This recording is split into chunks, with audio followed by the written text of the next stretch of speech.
बिस्मिल्लाहिर्रहमानिर्रहीम यानी शुरू करता हूँ उस खुदा का नाम लेकर जो बड़ा मेहरबान है, निहायत रहम वाला है। परंतु मुसलमान भाइयों को तो पता ही नहीं कि वो बड़ा मेहरबान निहायत रहम वाला अल्लाह कौन है। उस अल्लाह की जानकारी उस अल्लाह ने आज वर्तमान में धरती पर स्वयं प्रकट होकर संत रूप में, मुर्शिद रूप में, और ये पवित्र आसमानी पुस्तक मुसलमान नहीं समझे ज्ञान कुरान, इस पुस्तक को लिखकर इसमें जानकारी उपलब्ध करवाई है। पुस्तक को देखेंगे आपके सारे भ्रम क्लियर होते चले जाएंगे। इस पुस्तक के ऊपर आज हमारा ये 5वें नंबर का वीडियो है। पहले के 4 वीडियो आप जी को अवश्य देखने चाहिए, क्योंकि उनको देखे बिना आप जी अल्लाह के विषय में पूर्णतया शंका रहित नहीं हो पाओगे। तो शुरू करते हैं वीडियो उसी परमपिता परमेश्वर अल्लाह कबीर के नाम से। बिस्मिल्लाहिर्रहमानिर्रहीम। परमपिता परमेश्वर सारी सृष्टि के रचनहार, कुल मालिक, असंख्य ब्रह्मांडों के स्वामी, जगत गुरु, तीनों लोकों में प्रवेश करके सबका भरण पोषण करने वाले, राजाधिराज, आत्माधार, नाथों के नाथ, देवों के देव महादेव, सर्वेश्वर, महेश्वर, मृत्युंजय, अजरो अमर, आदि अनादि, सनातनी प्रभु, जगत पिता जगदीश्वर, श्री श्री 1008 की उपाधि के वास्तविक अधिकारी, अकाल मूर्त, सौद स्वरूपी राम, वासुदेव, सर्वगतम ब्रह्म, परम पूज्य, प्रथम पूज्य, परम संत, परम पुरुष, परम धनी, परम दयालु, सत्य कबीर, हक्का कबीर, अल्लाहु अकबर, बाखबर अल्लाह ताला, जगत के तारणहार, जगत के मुक्तिदाता, जगत के जगन्नाथ, हारे के सहारे, हिंदुओं के राम, मुसलमानों के अल्लाह, सिखों के वाहिगुरु, ईसाइयों के मसीह, दया के सागर दयानिधि, करुणा के सागर करुणानिधि, स्वयंभू परिभू, संकट मोचन, कष्ट हरण, मंगल करण, दुख भंजन, अविगत कबीर, निर्विकार निर्विषम परमात्मा, अलय अलेख सतगुरु, आदि अनादि सतगुरु, असली मर्यादा पुरुषोत्तम, असली राम, असली कृष्ण, असली घनश्याम, असली मुरारी, राजाओं के राजा, महाराजाओं के महाराजा, शहंशाहों के शहंशाह, सम्राटों के सम्राट, भगवानों के भगवान, अल्लाहों के अल्लाह, प्रभुओं के प्रभु, मसीहाओं के मसीह, सच्चे वाहिगुरु, बाबाओं के बाबा, पीरों के पीर, सेठों के सेठ, जगत सेठ, सावड़सा सेठ, सर्वगुण संपन्न, अनंत कोटि कलाओं के स्वामी, अनंत कोटि ब्रह्मांडों के नायक, योगियों में महायोगी, ध्यानियों में महाध्यानी, सिद्धों में परम सिद्ध, ज्ञानियों में तत्व ज्ञानी, ब्रह्म ज्ञानी, महाज्ञानी, परम ज्ञानी, सर्वश्रेष्ठ ज्ञानी, विज्ञानी, युवा कबीर, समरथ कबीर, असमवात, अमित ओजा, सच्चे रहनुमा, करीम अल्लाह, सुबहान अल्लाह, दुनिया के अंतिम पैगंबर, 8 सितंबर 1951 से गांव धनाना, जिला सोनीपत, हरियाणा, भारतवर्ष की पावन भूमि पे प्रकट रियल कल की भगवान, श्री नारायण साकार हरि, श्री बाबा साहेब नूर अनंत परमात्मा, संत शिरोमणि सतगुरु रामपाल जी परमेश्वर जी के चरण कमल में लाइव वीडियो देख रहे आप और हम सभी भाई बहनों का अनंत कोटि दंडोत प्रणाम। तो भाई और बहनों, वो अल्लाहु अकबर, अल्लाहु कबीर जो वर्तमान समय तक पूरे विश्व के मुसलमान समाज के भाई बहनों के लिए एक अनसुलझी गुत्थी बना हुआ है, जिसे मुसलमान भाइयों ने निराकार कहकर छोड़ दिया कि वो साकार नहीं है, वो आकार में नहीं आता, वो मनुष्य रूप में नहीं आता, अल्लाह कभी पृथ्वी पे नहीं आता, अल्लाह तो बेचून है, 7वें आसमान पे रहता है, तख्त पे विराजमान है। आज वो अल्लाह, जिस अल्लाह के विषय में उल्टा ज्ञान हजरत मोहम्मद जी को कुरान शरीफ की आयतें नाजिल करते समय डुप्लीकेट अल्लाह शैतान ने दी, आज उस उल्टे ज्ञान को सीधा करने के लिए और अपनी वास्तविक पहचान करवाने के लिए कि अल्लाह कौन है, अल्लाह कैसा है, अल्लाह कैसे मिलता है, अल्लाह कैसे रहता है, आज वो अल्लाहु कबीर, अल्लाहु अकबर, वो खुदा स्वयं धरती पर सतगुरु रामपाल जी के रूप में, मुर्शिद रूप में प्रकट है, विद्यमान है। और मुसलमान धर्म की पुस्तकों से ही तौरात, जबूर, इंजिल, हदीसें, कुरान शरीफ, कुरान मजीद, इन सभी पवित्र पुस्तकों से ही खोल खोल के दिखा रहा है, बता रहा है। आपने पिछले वीडियो में भली भांति ये प्रमाण देख लिए होंगे। आज हम आगे बढ़ेंगे। परमेश्वर हमें सभी धर्मों की पुस्तकों से दिखा रहे हैं कि परमात्मा साकार है, धरती पर आता है, उसी ने सृष्टि को रचा है, और ये शैतान, ये काल यहाँ पर डुप्लीकेट अल्लाह बन के बैठ गया, जिसको आज पूरा मुसलमान समाज अपना अल्लाह मान के पूज रहा है। तो पवित्र बाइबल में भी गुरुदेव भगवान ने हमें दिखाया कि परमात्मा कैसा है, कहाँ रहता है, और उसने किसी भी व्यक्ति को, किसी भी इंसान को, उसने किसी का भी मांस खाने का आदेश नहीं दिया। उसने 6 दिन में आसमान और धरती के दरमियान जो भी कुछ था उसको रचा बनाया और 7वें दिन शाही तख्त पे जा विराजा। उस परमेश्वर अल्लाह कबीर ने हमें क्या कुछ आदेश दिया उन 6 दिनों के अंदर खाने पीने के लिए, आज पवित्र बाइबल से गुरुदेव भगवान प्रमाणित करने जा रहे हैं। तो भाइयों और बहनों, ये पवित्र पुस्तक है, मुसलमान नहीं समझे ज्ञान कुरान, परमेश्वर रामपाल जी के द्वारा लिखित है। और आज इसमें हम आगे बढ़ेंगे पेज नंबर 15 से। सदग्रंथों में बाइबल का नाम भी है। बाइबल ये 3 पुस्तकों का संग्रह है। बाइबल 3 पुस्तकों का संग्रह है, तौरात का, जबूर का, इंजिल का। तौरात जो हजरत मूसा जी के ऊपर उतारी गई थी, जबूर हजरत दाऊद के ऊपर उतारी गई थी, और इंजल ये ईसा जी के ऊपर उतारी गई थी। इन्हीं तीनों पुस्तकों का मिला जुला ज्ञान बाइबल के अंदर है। सदग्रंथों में बाइबल का नाम भी है। बाइबल ये 3 पुस्तकों का संग्रह है। नंबर 1 तौरात, नंबर 2 जबूर, नंबर 3 इंजिल।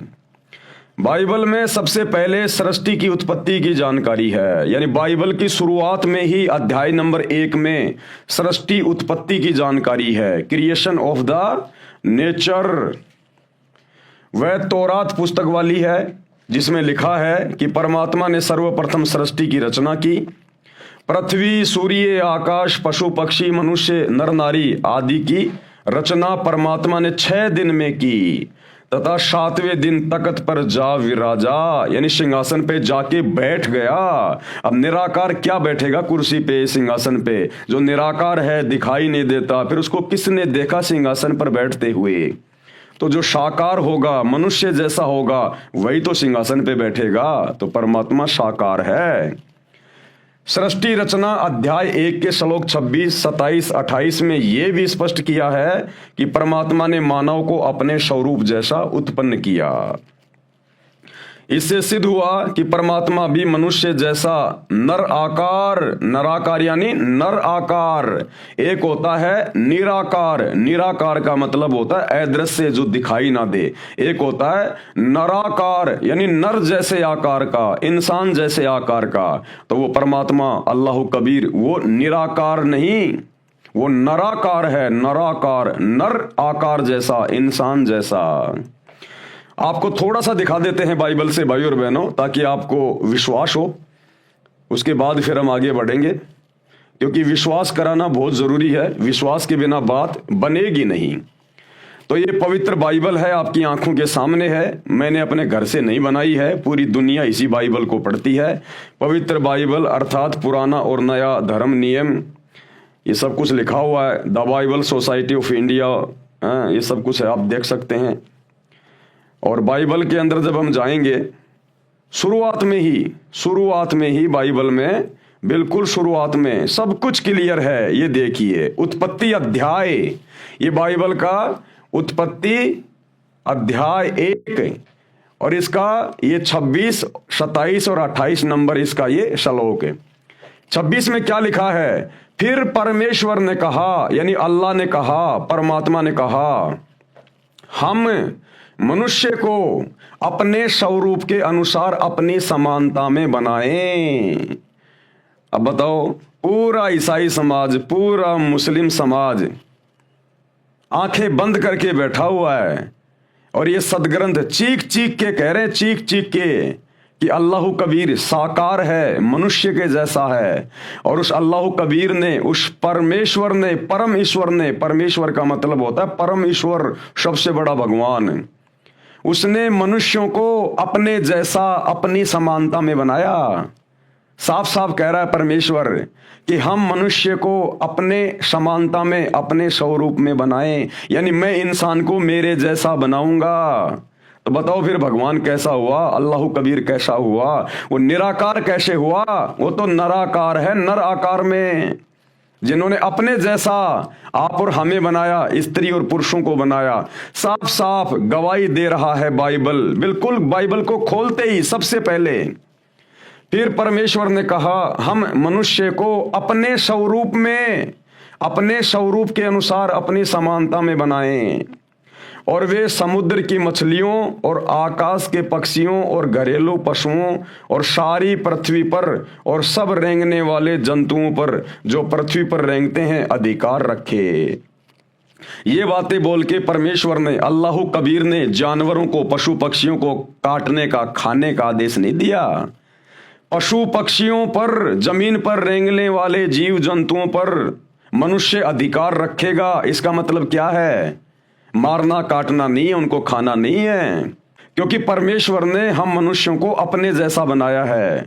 इसलिए हमारे अंदर बुद्धि अन्य जानवरों से, पशुओं से, पक्षियों से भिन्न है, सर्वश्रेष्ठ है, अलग है। परमेश्वर ने हमें अन्य पशु पक्षियों की तुलना में बुद्धिमान बनाया। तो परमेश्वर ने कहा कि मनुष्य उनके ऊपर अधिकार रखेगा। अधिकार रखने का मतलब है उनको अपने काम में लेगा। गाय को अपने काम में लेगा, भैंस को अपने काम में लेगा, उसके ऊपर अधिकार रखेगा। वो गाय भैंस उसको दूध देगी, उस दूध से बढ़िया बढ़िया मिष्ठान बनेंगे, दही बनेगा, छाछ बनेगा, घी बनेगा, मिठाइयाँ बनेंगी। गाय और भैंस से जो बच्चे पैदा होंगे वो खेतों में काम आएंगे, हल जोतने में काम आएंगे। गाय का गोबर खेत में खाद के रूप में काम आएगा। इसलिए परमेश्वर ने कहा कि सभी जंतुओं के ऊपर मनुष्य अपना अधिकार रखेगा। ऊंट को अपने अधिकार में रखेगा, खेत में हल जोतने के काम आएगा। परमेश्वर ने किसी को मार कर, काट कर खाने का आदेश नहीं दिया, उनके ऊपर अधिकार रखने का आदेश दिया कि आप उनकी सेवा करना, आप उनको चारा डालना, टाइम पे उनको पानी पिलाना, उनको खाना खिलाना, और फिर उनसे काम लेना। वो तुम्हें दूध देंगे, दही देंगे, हल जोतने के लिए तुम्हारे को वो बछड़ा देंगे, बैल देंगे। ये कहा था परमेश्वर ने। अधिकार रखने का मतलब ये है, उनको मारकर खाने का नहीं। क्या कह रहे हैं, ध्यान से पढ़ो। और वे समुद्र की मछलियों और आकाश के पक्षियों और घरेलू पशुओं और सारी पृथ्वी पर और सब रेंगने वाले जंतुओं पर जो पृथ्वी पर रेंगते हैं अधिकार रखे। 27 में क्या कहा? तब परमेश्वर ने मनुष्यों को अपने स्वरूप के अनुसार उत्पन्न किया। यानी अल्लाह कबीर ने, परमेश्वर ने इंसानों को, नर और नारी को अपने जैसा, अपने स्वरूप में उत्पन्न किया, उनको बनाया। तो बताओ फिर भगवान कैसा हुआ? जिन्होंने हम स्त्री और पुरुषों को अपने जैसा बनाया, हमारे जैसा हुआ ना, साकार हुआ ना। बिल्कुल क्लियर कर रही है बाइबल। तब परमेश्वर ने मनुष्यों को अपने स्वरूप के अनुसार उत्पन्न किया। अपने ही स्वरूप के अनुसार परमेश्वर ने उसको उत्पन्न किया, नर और नारी करके उसने मनुष्यों की सृष्टि की, यानी उत्पत्ति की, उनको बनाया, नर और नारी। 28 में क्या कह रहे हैं? और परमेश्वर ने उनको आशीष दी, यानी उनको आशीर्वाद दिया, और उनसे कहा फलो फलो फूलो, यानी खुश रहो और पृथ्वी में भर जाओ, यानी अपनी आबादी बढ़ाओ, विस्तार करो, और उसको अपने वश में कर लो, यानी जानवरों को अपने वश में रखो, फिर उनसे काम लो। और समुद्र की मछलियों तथा आकाश के पक्षियों और पृथ्वी पर रेंगने वाले सब जंतुओं पर अधिकार रखो, यानी उनको अपने अधीन रखो, तुम उनसे काम लो। 29 में क्या कह रहे हैं?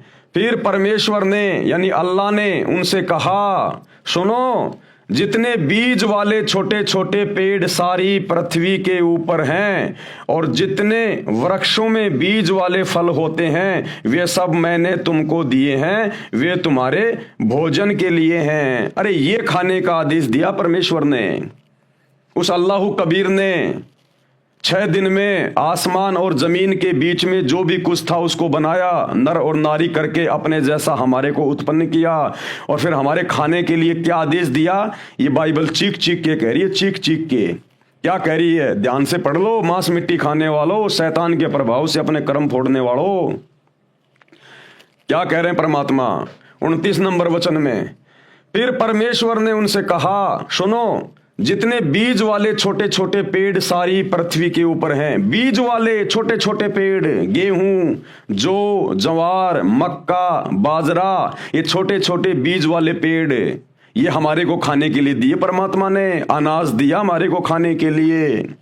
और जितने वृक्षों में बीज वाले फल होते हैं, पेड़ों पे जितने फल लगते हैं, आम, अंगूर, सेब, संतरा, ये हमारे खाने के लिए दिए। काजू, किशमिश, मेवा, ये हमारे खाने के लिए दिए परमात्मा ने। या जानवर काट के खाने की बात नहीं लिखी गई, ये सारी बातें लिखी गई इसमें परमेश्वर ने हमें खाने का क्या आदेश दिया।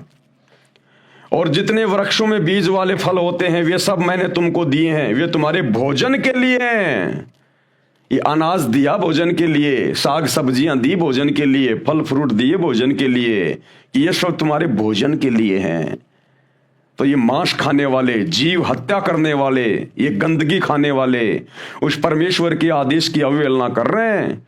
सोचो, जब आदम और हवा ने परमेश्वर के वचन की अवहेलना की और अदन की वाटिका में उस बीच वाले पेड़ के फल खाए शैतान के प्रभाव से, तो सोचो परमेश्वर ने उनको फिर क्या कहा कि अब तुमने मेरे आदेश की अवहेलना की है, अब तुम नीचे जाओ पृथ्वी पर, मृतलोक पर, खाओ, कमाओ, दुख उठाओ।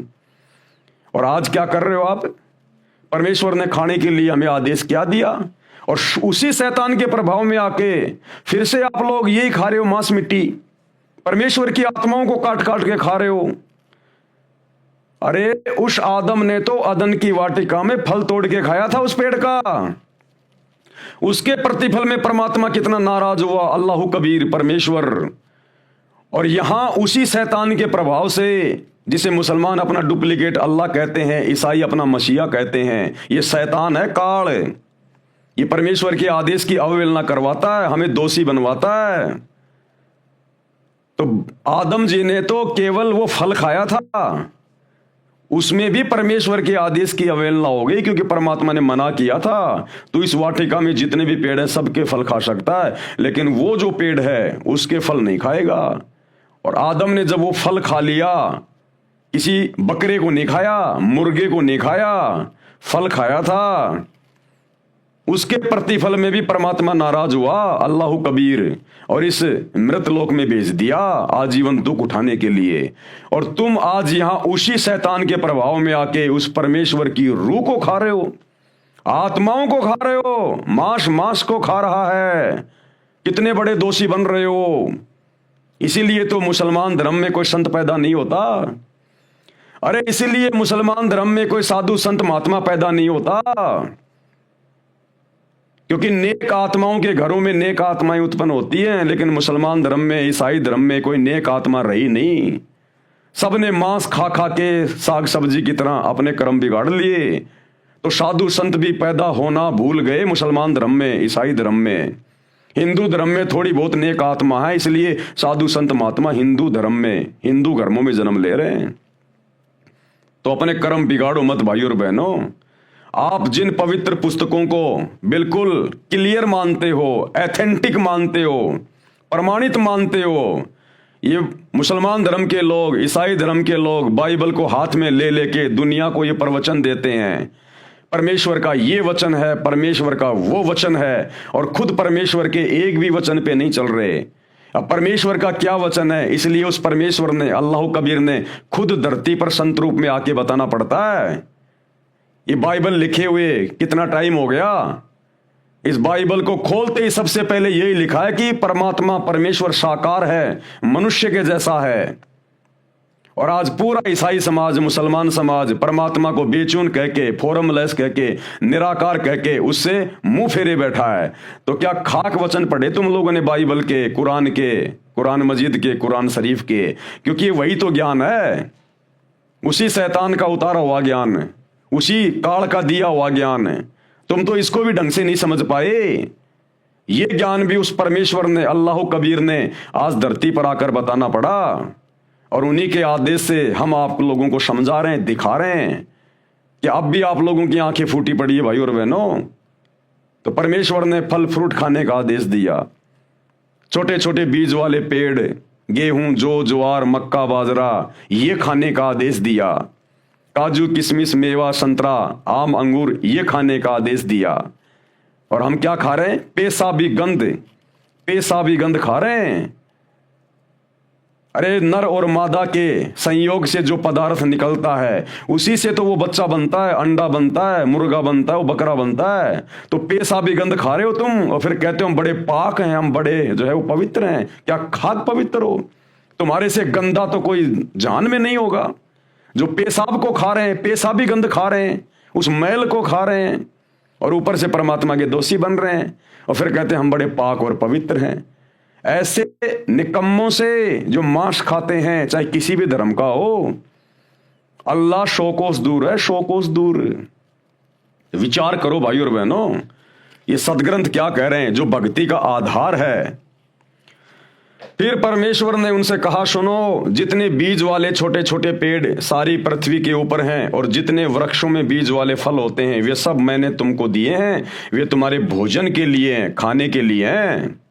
और क्या कह रहे हैं आगे, और जितने पृथ्वी के पशु और आकाश के पक्षी और पृथ्वी पर रेंगने वाले जंतु हैं, जिनमें जीवन का प्राण है, यानी जिनमें आत्मा है, रूह है, श्वासें हैं, उन सब के खाने के लिए मैंने सब हरे हरे छोटे पेड़ दिए हैं।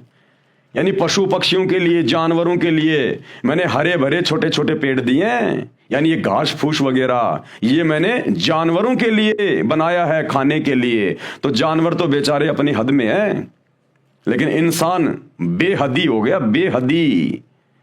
और भाई इसकी सजा भोगनी पड़ेगी। इसलिए तो गधे, कुत्ते, सुअर, एक कुतिया एक बार में 8-8 बच्चे पैदा करती है। क्यों कर रही है? उन्हीं निकम्मों को पैदा कर रही है जो पहले इस मनुष्य शरीर में थे, हिंदू मुसलमान थे, सिख ईसाई थे, मांस काट काट के खा रहे थे, शराब पी रहे थे, शैतान की साधना कर रहे थे। आज उनको अपने कर्म भोगने पड़ रहे हैं उस कुतिया के पेट में आके। एक सुअरी 12-12 बच्चे पैदा करती है। क्यों कर रही है? ये वही इंसान है, वही निकम्मी आत्माएं हैं जिन्होंने परमेश्वर के आदेश की उल्लंघना की, सच्चे खुदा की इबादत नहीं की, शैतान की भक्ति करते रहे, डुप्लीकेट भगवान की भक्ति करते रहे और मांस मिट्टी खाते रहे, नशा करते रहे, चोरी जारी करते रहे, ब्याज लेते रहे, झूठ बोलते रहे। अब वो जानवर के पेट में जन्म ले रहे हैं और कष्ट भोग रहे हैं, दुख भोग रहे हैं। तो परमेश्वर ने तो पशु पक्षियों के लिए खाने को क्या कहा है, क्या दिया है, वो भी सब कुछ बाइबल में लिखा हुआ है। और पृथ्वी पर रेंगने वाले जंतु हैं जिनमें जीवन का प्राण है, उन सब के खाने के लिए मैंने सब हरे हरे छोटे पेड़ दिए हैं। और वैसा ही हो गया। परमेश्वर ने कहा कि जैसा मैंने कहा वैसा ही होता चला गया। पेड़ बन गए, घास फूस बन गए, सब बन गए। तब परमेश्वर ने जो कुछ बनाया था सबको देखा, तो क्या देखा कि वह बहुत ही अच्छा है। तब सांझ हुई, फिर भोर हुई और इस प्रकार छठा दिन हो गया। इस प्रकार छठा दिन हो गया। 6 दिन कंप्लीट हो गए। परमेश्वर ने 6 दिन में आसमान और जमीन के दरमियान जो भी कुछ था उसको पैदा किया, उत्पन्न किया। और 7वें दिन वो अल्लाह कबीर, वो परमेश्वर, वो शतलोक के सिंहासन पे जाके बैठ गया। अब परमेश्वर ने 6 दिन में किस किस को क्या आदेश दिया, सब कुछ बाइबल में लिखा हुआ है। किसी को मांस खाने का आदेश नहीं दिया, किसी जानवर को भी मांस खाने का आदेश नहीं दिया परमेश्वर ने। सतयुग में शेर भी मांस नहीं खाता था। गुरुदेव कहते हैं कुछ ऐसे पेड़ हुआ करते थे, उसकी छाल के वो पंजा मार के और वो तरल पदार्थ पिया करता था, घास फूस खाया करता था, पेड़ के पत्ते खाया करता था। शेर भी, सतयुग में जानवर भी मांस नहीं खाते थे। आगे चलकर शैतान के प्रभाव से फिर ये पूरा सिस्टम बिगड़ गया। तो इंसान को मांस खाने का आदेश कैसे देगा? वो कादर अल्लाह, निहायत मेहरबान, रहम दिल अल्लाह। एक आत्मा को दूसरी आत्मा के माध्यम से क्यों कटवाएगा? क्या वो निर्दयी है क्या? अन्यायी है क्या? वो नहीं देगा। तो 6 दिन में परमात्मा ने जमीन और आसमान के बीच में जो भी कुछ था उसको बनाया। इंसानों को क्या खाना है, जानवरों को क्या खाना है, परमेश्वर ने उनको बता भी दिया अपने वचन में, और उनके लिए वो चीजें उसने उत्पन्न भी कर दी। और 7वें दिन वो तख्त पे जा बैठा, वो सबसे बड़ा अल्लाह, सुप्रीम गॉड। अब भाइयों और बहनों, उसके बाद उस परमेश्वर के आदेश देकर शतलोक में सिंहासन पर जाकर बैठने के बाद इस शैतान ने फिर अपने फरिश्ते भेजकर, शैतान ने मुल्ला मौलवियों में कुप्रेरणा करके, भूत की तरह प्रवेश करके, अपने फरिश्तों के माध्यम से फिर इसने जो आदेश दिए हैं, और आगे उन धर्म के लोगों ने फिर मांस खाना जो शुरू किया है, इसमें परमेश्वर का कोई हाथ नहीं है। ये वर्तमान में इन हदीसों के अंदर जो आदेश लिखे हुए हैं, या बाइबल में कहीं कोई आदेश लिखा हुआ है मांस खाने का, ये अल्लाह कबीर का नहीं है, परमेश्वर का नहीं है। उसने तो 6 दिन में सब कुछ बना के, किसको क्या खाना है, क्या पीना है, पूरा आदेश देके 7वें दिन तख्त पे जा बैठा। उसके बाद फिर इस शैतान ने जो झूठे आदेश हदीसों में या अन्य किसी के माध्यम से, फरिश्तों के माध्यम से जो दिलवाए हैं, ये परमेश्वर का आदेश नहीं है। अब यदि कोई मांस खाएगा, नशा करेगा, उल्टे कर्म करेगा, तो सीधा सीधा वो सुप्रीम कोर्ट का दोषी होगा, अल्लाह कबीर का, परमेश्वर का दोषी बनेगा। तो ये अल्लाह अकबर का आदेश नहीं है मांस खाने का। उसने तो 6 दिन में जो आदेश देना था दे दिया, 7वें दिन जाके तख्त पे बैठ गया। उसके बाद यदि जबूर में, तौरात में, इंजिल में, कुरान में यदि कहीं भी मांस खाने का आदेश लिखा हुआ है, तो उस अल्लाह कबीर का नहीं, ये शैतान का आदेश है, शैतान का आदेश है।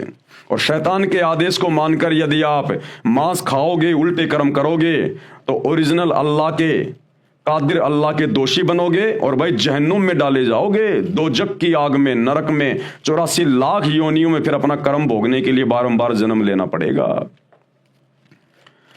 यों आकाश और पृथ्वी और उनकी सारी सेना का बनाना समाप्त हो गया, और परमेश्वर ने अपना काम जिसे वह करता था 7वें दिन समाप्त किया, और उसने अपने किए हुए सारे काम से 7वें दिन विश्राम किया।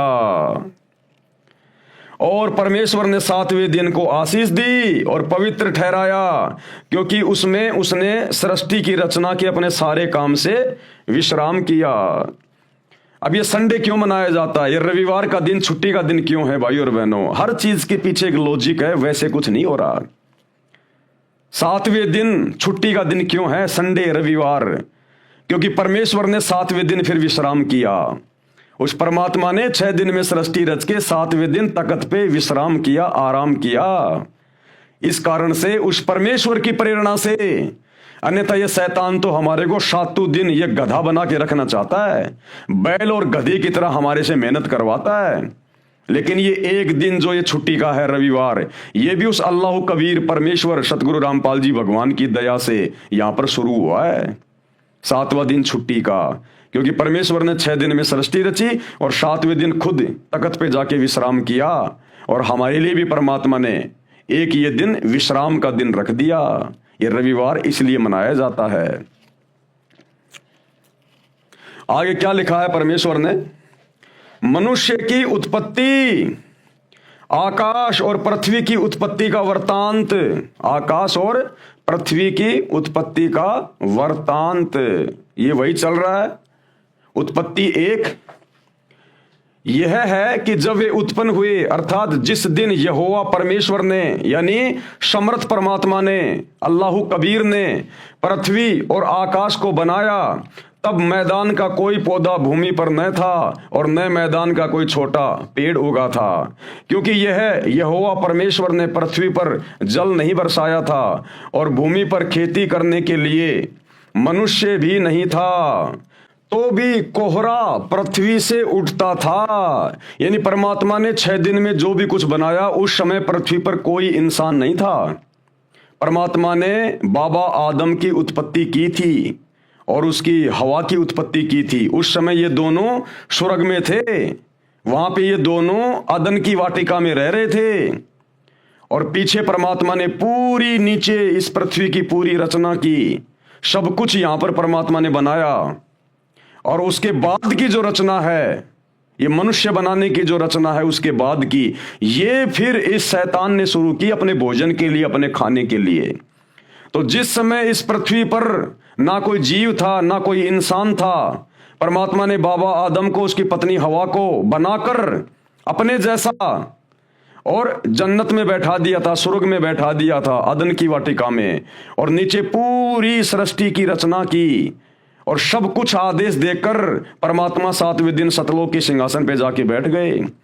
उसके बाद फिर इस शैतान ने अपने भोजन के लिए आगे नर और नारियों की उत्पत्ति की। नर और नारी उत्पन्न होते गए, पृथ्वी लोक पर आते गए, और फिर परमात्मा का वचन तोड़कर मांस मिट्टी खाते गए, शराब पीते गए, उल्टे काम करते गए, और फिर उन कर्मों को भोगने के लिए शैतान ने फिर उनको अन्य योनियों में डालने के लिए गधा, कुत्ता, शुअर बनाना भी शुरू कर दिया। इस प्रकार से इस पृथ्वी के जीवों की धीरे धीरे फिर उत्पत्ति होने लगी। और भूमि पर खेती करने के लिए मनुष्य भी नहीं था, तो भी कोहरा पृथ्वी से उठता था, जिससे सारी भूमि सिज जाती थी। तब यहोवा परमेश्वर ने आदम को भूमि की मिट्टी से रचा और उसके नथनों में जीवन का श्वास फूंक दिया, और आदम जीवित प्राणी बन गया। इस प्रकार से परमेश्वर ने फिर आगे की सृष्टि उत्पन्न की, और सब कुछ अपना वचन देकर, अपने आदेश देकर इस शैतान को, इस काल को, हिंदू जिसे अपने वेद कह देते हैं, मुसलमान भाई उसको अपनी बाइबल कह देते हैं, इंजिल कह देते हैं, हिंदू जिसे अपने वेद कह देते हैं, यानी वेदों में परमात्मा का संविधान है, मैन्युअल है सृष्टि का, किसने कैसे रहना है, क्या खाना है, क्या पीना है। मुसलमान भाई उनको तौरात, जबूर, इंजिल और ये कुरान शरीफ, कुरान मजिद के नाम से जानते हैं। ईसाई भाई उसे बाइबल के नाम से जानते हैं। ये परमात्मा का विधान है, संविधान है उस परमात्मा का। तो भाई और बहनों, ये छोटी सी जानकारी थी जो आप सभी को देनी थी, ताकि आपको विश्वास हो कि परमात्मा नराकार है, यानी परमात्मा भी नराकार, मनुष्य जैसा नराकार साकार है, यानी नर आकार में साकार है। मनुष्यों के खाने के लिए परमेश्वर का आदेश अभी आपको दिखा दिया गया है बाइबल से। उत्पत्ति अध्याय में बाइबल में लिखा है कि श्लोक नंबर 27-28 में, मनुष्यों के खाने के लिए बीजदार पौधे यानी गेहूं, चने, बाजरा आदि आदि तथा फलदार वृक्ष दिए हैं, ये तुम्हारा भोजन है। पशु पक्षियों के खाने के लिए घास, पत्तेदार झाड़ियां दी हैं। इसके पश्चात परमात्मा तो अपने निज धाम सतलोक में तख्त पर जा बैठा। यानी 6 दिन में जो भी कुछ परमात्मा ने बनाना था, जो भी आदेश देना था, सब कुछ देके 7वें दिन उसने सिंहासन पे जाके विश्राम किया सतलोक में। बाइबल में आगे जो ज्ञान है वह काल भगवान का तथा इसके देवताओं यानी फरिश्तों का दिया हुआ है। अब परमात्मा के सतलोक में जाने के बाद, सिंहासन पर बैठने के बाद, फिर आगे जो भी कोई आदेश दिया गया है, उल्टा सीधा मांस खाने का, शराब पीने का, जीव हत्या करने का, ये सब आदेश फिर इस काल का, इस शैतान का है, शैतान के द्वारा भेजे गए फरिश्तों का है। जैसे हजरत मोहम्मद को जिब्राइल नाम के फरिश्ते ने डरा धमका के उसका गला दबा दबा के और कुरान शरीफ की आयतें नाजिल की, फिर आगे का ज्ञान इस शैतान का दिया हुआ है, इस काल का दिया हुआ है। तो शैतान के ज्ञान को हमने नहीं मानना। परमेश्वर ने 6 दिन में हमें जो आदेश दिए खाने पीने के लिए, हमने उसी प्रकार से रहना चाहिए, जीवन जीना चाहिए, अन्यथा हम परमेश्वर के दोषी बन रहे हैं। इसके पश्चात परमात्मा तो अपने निज धाम सतलोक में तख्त पर जा बैठा। बाइबल में आगे जो ज्ञान है वह काल भगवान का यानी शैतान का तथा इसके देवताओं यानी फरिश्तों का दिया हुआ है। यदि बाइबल ग्रंथ में आगे चलकर मांस खाने के लिए लिखा है तो वह पूर्ण परमात्मा का आदेश नहीं है, अल्लाह कबीर का आदेश नहीं है, वह किसी अधूरे प्रभु का है। अब ये अधूरा प्रभु कौन है आपको पता चली गया, डुप्लीकेट अल्लाह। अधूरा प्रभु यानी डुप्लीकेट अल्लाह, ये शैतान है, ये काल है, ये फिर जीवों को भ्रमित करता है उनके कर्म फुड़वाने के लिए। पूर्ण परमात्मा यानी कंप्लीट गॉड, उनके आदेश की अवहेलना हो जाने से पाप का भागी बनता है। कौन? इंसान। कुरान शरीफ यानी मजीद, बाइबल के पश्चात सदग्रंथों में कुरान शरीफ का नाम श्रद्धा से लिया जाता है, क्योंकि जब हजरत ईसा के ऊपर इंजिल उतारी गई उसके बाद हजरत मोहम्मद पर कुरान शरीफ यानी कुरान मजीद उतारी गई थी, तो इंजिल के बाद में फिर कुरान शरीफ यानी कुरान मजीद का नंबर आता है। कुरान शरीफ यानी कुरान मजीद बाइबल के पश्चात सदग्रंथों में कुरान शरीफ का नाम श्रद्धा से लिया जाता है। कुरान का ज्ञानदाता भी वही है। कौन? शैतान, जिसने बाइबल का ज्ञान दिया, जिसने ईसा मसीह को बाइबल का ज्ञान दिया, इंजिल का ज्ञान दिया, उसी शैतान ने, उसी काल ने क्योंकि देखो भाई और बहनों, अल्लाह कबीर ने तो 6 दिन में जो भी कुछ बताना था, आदेश देना था, उसके बाद वो तो सतलोक में जाके सिंहासन पे बैठ गया। उसके बाद में ये जितनी भी आसमानी पुस्तकें उतारी गई हैं पैगंबरों पे, अवतारों पे, तौरात, जबूर, इंजिल, कुरान शरीफ, कुरान मजीद, ये वेदों का ज्ञान, ये गीता का ज्ञान, ये पुराण, ये सब कुछ फिर काल ने दिलवाया, काल ने, शैतान ने, आधा अधूरा ज्ञान। कुरान का ज्ञान दाता भी वही है जिसने बाइबल का ज्ञान दिया, यानी शैतान ने, तथा चारों वेदों और श्रीमद् भगवत गीता का ज्ञान दिया इसी शैतान ने। इसलिए अपने उन पहलुओं को बाइबल में तथा कुरान में नहीं दोहराया जिन पहलुओं का ज्ञान चारों वेदों तथा श्रीमद् भगवत गीता में दिया। क्योंकि सबसे पहले इस ब्रह्म ने, इस काल ने, इस शैतान ने अपने बड़े बेटे ब्रह्मा को, मुसलमान धर्म में जिसको आदम कहा जाता है, इस ब्रह्मा को चारों वेद दे दिए समुद्र मंथन के दौरान। तो चारों वेदों में इसने बहुत कुछ ज्ञान दे दिया, बहुत कुछ इसने बता दिया। फिर बाद में इसने मुसलमान धर्म में पैगंबरों के ऊपर तौरात, जबूर, इंजिल, कुरान मजीद ये नाजिल की। तो इस काल ने, इस शैतान ने फिर वो सारा ज्ञान देना उचित नहीं समझा कि बहुत सारा ज्ञान तो मैंने वेदों में दे ही दिया। फिर थोड़ा थोड़ा ज्ञान इसने आत्माओं को भ्रमित करने के लिए और थोड़ी थोड़ी अल्लाह कबीर की जानकारी मजबूरी वश उसके डर के मारे इसने इन मुसलमान धर्म की पुस्तकों में भी कहीं कहीं पर डाल दी, लेकिन ज्यादातर ज्ञान इसने वेदों में दे दिया अपना। क्या कह रहे परमात्मा? इसलिए उसने उन पहलुओं का बाइबल में तथा कुरान में नहीं दोहराया जिन पहलुओं का ज्ञान चारों वेदों तथा श्रीमद् भगवत गीता में दिया है। उपनिषद ये संख्या में 11 हैं, 11 उपनिषद माने जाते हैं। उपनिषद का ज्ञान किसी ऋषि का अपना अनुभव है। ये जो उपनिषदों का ज्ञान है ना, ये शैतान का दिया हुआ नहीं, वैसे है तो शैतान की प्रेरणा से ही, क्योंकि ऋषि मुनि महात्मा ये सब शैतान की साधना किया करते थे। तो जैसा भी शैतान ने इनको प्रकाश रूप में इनको दर्शन दिए या जैसा भी इनको भक्ति का अनुभव करवाया, उस आधार से इन्होंने अपने अनुभव की पुस्तकें लिख दी। परमात्मा कैसा है, क्योंकि वो शैतान दिखाई देता नहीं, उसने सौगंध खा रखी है। ये लगा लगा के समाधि हजारों साल तक बैठे रहते थे। अंत में सहस्रार कमल में, जहां पर ये काल ज्योति निरंजन रहता है, शैतान रहता है, वहां पर इनकी समाधि चली जाती है। वहां इनको ज्योतियां ज्योतियां दिखाई देती है, प्रकाश ही प्रकाश दिखाई देता है। अंत में ये मान लेते हैं कि अल्लाह तो निराकार है, वो तो प्रकाश रूप है, और फिर अपना अनुभव पुस्तकों में लिख देते हैं। तो ये उपनिषदों का जो ज्ञान है, जो संख्या में 11 उपनिषद हैं, इनमें अल्लाह का ज्ञान नहीं है, परमात्मा का ज्ञान नहीं है। ये साधु संत महात्माओं ऋषियों का अपना खुद का भक्ति अनुभव का ज्ञान है। इन उपनिषदों से केवल हम उसी ज्ञान को स्वीकार करेंगे जो ज्ञान वेदों से मेल खाएगा, जो ज्ञान सूक्ष्म वेद से मेल खाएगा, कबीर परमेश्वर के कबीर सागर से मेल खाएगा। इन उपनिषदों से हमने केवल उसी ज्ञान को लेना है। अन्य ज्ञान हमारे किसी काम का नहीं, वो किसी व्यक्ति विशेष का अपना अनुभव है। उपनिषद ये संख्या में 11 माने जाते हैं। उपनिषद का ज्ञान किसी ऋषि का अपना अनुभव है। यदि वह अनुभव वेदों व गीता से नहीं मिलता तो वह व्यर्थ है, बेकार है, उसको ग्रहण नहीं करना चाहिए। इसलिए उपनिषदों को छोड़कर वेदों व गीता के ज्ञान को ग्रहण करना चाहिए, क्योंकि उपनिषदों का अधिकतर ज्ञान वेदों व गीता के ज्ञान के विपरीत है। इसी प्रकार बाइबल तथा कुरान के ज्ञान को समझें कि जो ज्ञान वेदों तथा गीता से मेल नहीं करता उनको ग्रहण नहीं करना चाहिए। यानी मुसलमान धर्म की चारों पुस्तकें, यदि उनका ज्ञान चारों वेदों और गीता से मेल नहीं खाता है तो वो ज्ञान किसी काम का नहीं है, वो शैतान का जबरदस्ती फालतू का ठोका हुआ ज्ञान है। वेदों व गीता में जो ज्ञान सूक्ष्म वेद से नहीं मिलता, अब क्या समझाना चाह रहे हैं परमात्मा? भाई और बहनों, थोड़ा सा दिमाग पे जोर डालना। परमात्मा कहना चाह रहे हैं कि जो ज्ञान वेदों से मेल नहीं खाता, जो ज्ञान वेदों से मेल नहीं खाता, वो ज्ञान हमने बिल्कुल भी स्वीकार नहीं करना है।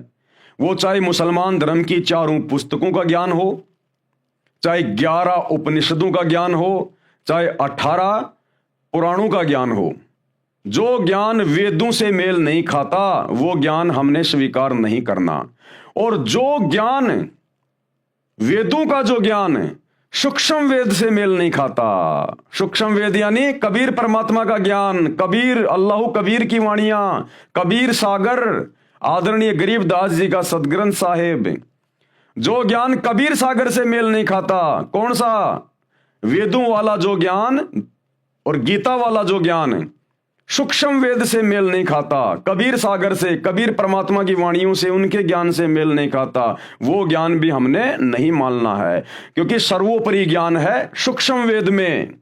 सूक्ष्म वेद यानी वो कबीर परमात्मा धरती पे प्रकट होकर जो ज्ञान देता है, फिर उसको लिखवा देता है। जैसे 650 साल पहले आए कबीर दास नाम से, उन्होंने सूक्ष्म वेद लिखवा दिया आदरणीय धर्मदास जी के माध्यम से, कबीर सागर। और 300 साल पहले गांव छुड़ानी, जिला झज्जर, हरियाणा में आए आदरणीय गरीबदास जी के नाम से, और एक पंडित गोपाल दास जी से उन्होंने सदग्रंथ साहिब की रचना करवा दी, जिसमें 24,000 वाणियां हैं। तो ये है सूक्ष्म वेद। काल प्रेरणा से, शैतान प्रेरणा से नकली कबीर पंथियों ने कबीर सागर में भी आगे चल के मिलावट कर दी। इसलिए अल्लाह कबीर ने गरीबदास जी को भेजा, स्वयं आए वो गरीबदास जी के रूप में, लीला की, और दोबारा से उन्होंने सूक्ष्म वेद की रचना की। आज सूक्ष्म वेद से सतगुरु रामपाल जी भगवान हमें पूरा ज्ञान समझा रहे हैं। तो गरीबदास जी की वाणियों में जो ज्ञान है उसमें रत्ती भर भी मिलावट नहीं है, छटांग भर भी प्योर घी है, प्योर घी। तो जो कुछ गरीबदास जी के सदग्रंथ साहिब में लिखा हुआ है, जो हमें सतगुरु रामपाल जी भगवान बता रहे हैं, और सतगुरु रामपाल जी को गरीबदास जी के ग्रंथ की भी कोई आवश्यकता नहीं है, ये तो स्वयं अल्लाह कबीर है। लेकिन अगर ये अपने मुंह से बोलने लग जाए वैसे ही, तो हम नालायक विश्वास नहीं कर पाएंगे कि गुरुजी बोल कैसे रहे हैं, गुरुजी का बोलने का आधार क्या है। इसलिए हमारी छोटी बुद्धि को देखते हुए ये अल्लाह कबीर सतगुरु रामपाल जी, इन्होंने गरीबदास जी के रूप में आके पहले वो ग्रंथ लिखना पड़ा, और आज उस ग्रंथ को आधार बनाकर आप और हमें समझा रहे हैं, तो हम यकीन कर रहे हैं। तो जो ज्ञान सूक्ष्म वेद में है और बाकी किसी भी ग्रंथ में जो ज्ञान है, यदि वो सूक्ष्म वेद वाले ज्ञान से मेल नहीं खाता है, वो चाहे चारों वेदों का ज्ञान हो, चाहे मुसलमान धर्म की चारों पुस्तकों का ज्ञान हो, चाहे बाइबल का हो, 18 पुराणों का हो, 11 उपनिषदों का हो, यानी गरीबदास जी के सदग्रंथ को छोड़ के, सूक्ष्म वेद को छोड़ के इस धरती पर जितने भी धर्म ग्रंथ हैं, यदि उनका ज्ञान गरीबदास जी के ग्रंथ से मेल नहीं खाता है, तो वो बेकार है, वो शैतान का दिया हुआ है, शैतान के फरिश्तों का दिया हुआ है, किसी ऋषि महात्मा साधु संत का अपना खुद का अनुभव है, जो हमारे किसी काम का नहीं है। ये कहना चाह रहे हैं परमात्मा। वेदों व गीता में जो ज्ञान सूक्ष्म वेद से नहीं मिलता, वह ग्रहण नहीं करना चाहिए। पुराण, ये पुराण क्या है? ये संख्या में 18 माने गए हैं। वैसे यह पुराणों का ज्ञान एक ही बोध माना जाता है। यह ज्ञान सर्वप्रथम ब्रह्मा जी ने अपने पुत्रों दक्ष आदि ऋषियों को दिया था। राजा दक्ष जी, मनु जी तथा पाराशर आदि ऋषियों ने इसका आगे प्रचार करते समय अपना अनुभव भी मिला दिया। जिस प्रकार कबीर सागर के अंदर इन नकली कबीर पंथियों ने धीरे धीरे अपना ज्ञान मिलाना शुरू कर दिया और उसमें अज्ञान ठोक दिया, इसी प्रकार इस ब्रह्म ने, काल ने, शैतान ने समुद्र मंथन के दौरान जो ज्ञान अपने बड़े बेटे ब्रह्मा जी को दिया था, वो ज्ञान ब्रह्मा जी ने अपने वंशजों को दिया, और ब्रह्मा जी के वंशजों ने, पाराशर ऋषि ने और दक्ष ने, मनु ने, फिर इन्होंने चतुराई करके अपना खुद का अनुभव भी उस ज्ञान में ठोकना शुरू कर दिया। धीरे धीरे उस ज्ञान को फिर अज्ञान बनाना शुरू कर दिया। यह ज्ञान सर्वप्रथम ब्रह्मा जी ने अपने पुत्रों दक्ष आदि ऋषियों को दिया था। राजा दक्ष, मनु जी तथा पाराशर आदि ऋषियों ने इसका आगे प्रचार करते समय अपना अनुभव भी मिला दिया। इस प्रकार 18 भागों में पुराणों का ज्ञान माना गया है। 18 पुराणों के ज्ञान का जो अंश, यानी 18 पुराणों में जो ज्ञान है, वो ज्ञान यदि वेदों तथा गीता से मेल नहीं खाता तो वह त्याग देना चाहिए। इसी प्रकार अन्य कोई भी पुस्तक वेदों व गीता के ज्ञान के विपरीत ज्ञान युक्त है, उसे भी त्याग देना चाहिए। गीता अध्याय 18 श्लोक 62 में गीता ज्ञान दाता, यानी ये ब्रह्म, ये शैतान, ये काल अर्जुन को कह रहा है कि तू सर्वभाव से उस परमेश्वर की, जो गीता ज्ञान दाता से अलग है, यानी शैतान से अलग है, अपने से अन्य परमेश्वर की बात कर रहा है ये शैतान, ये काल, उसकी शरण में जा।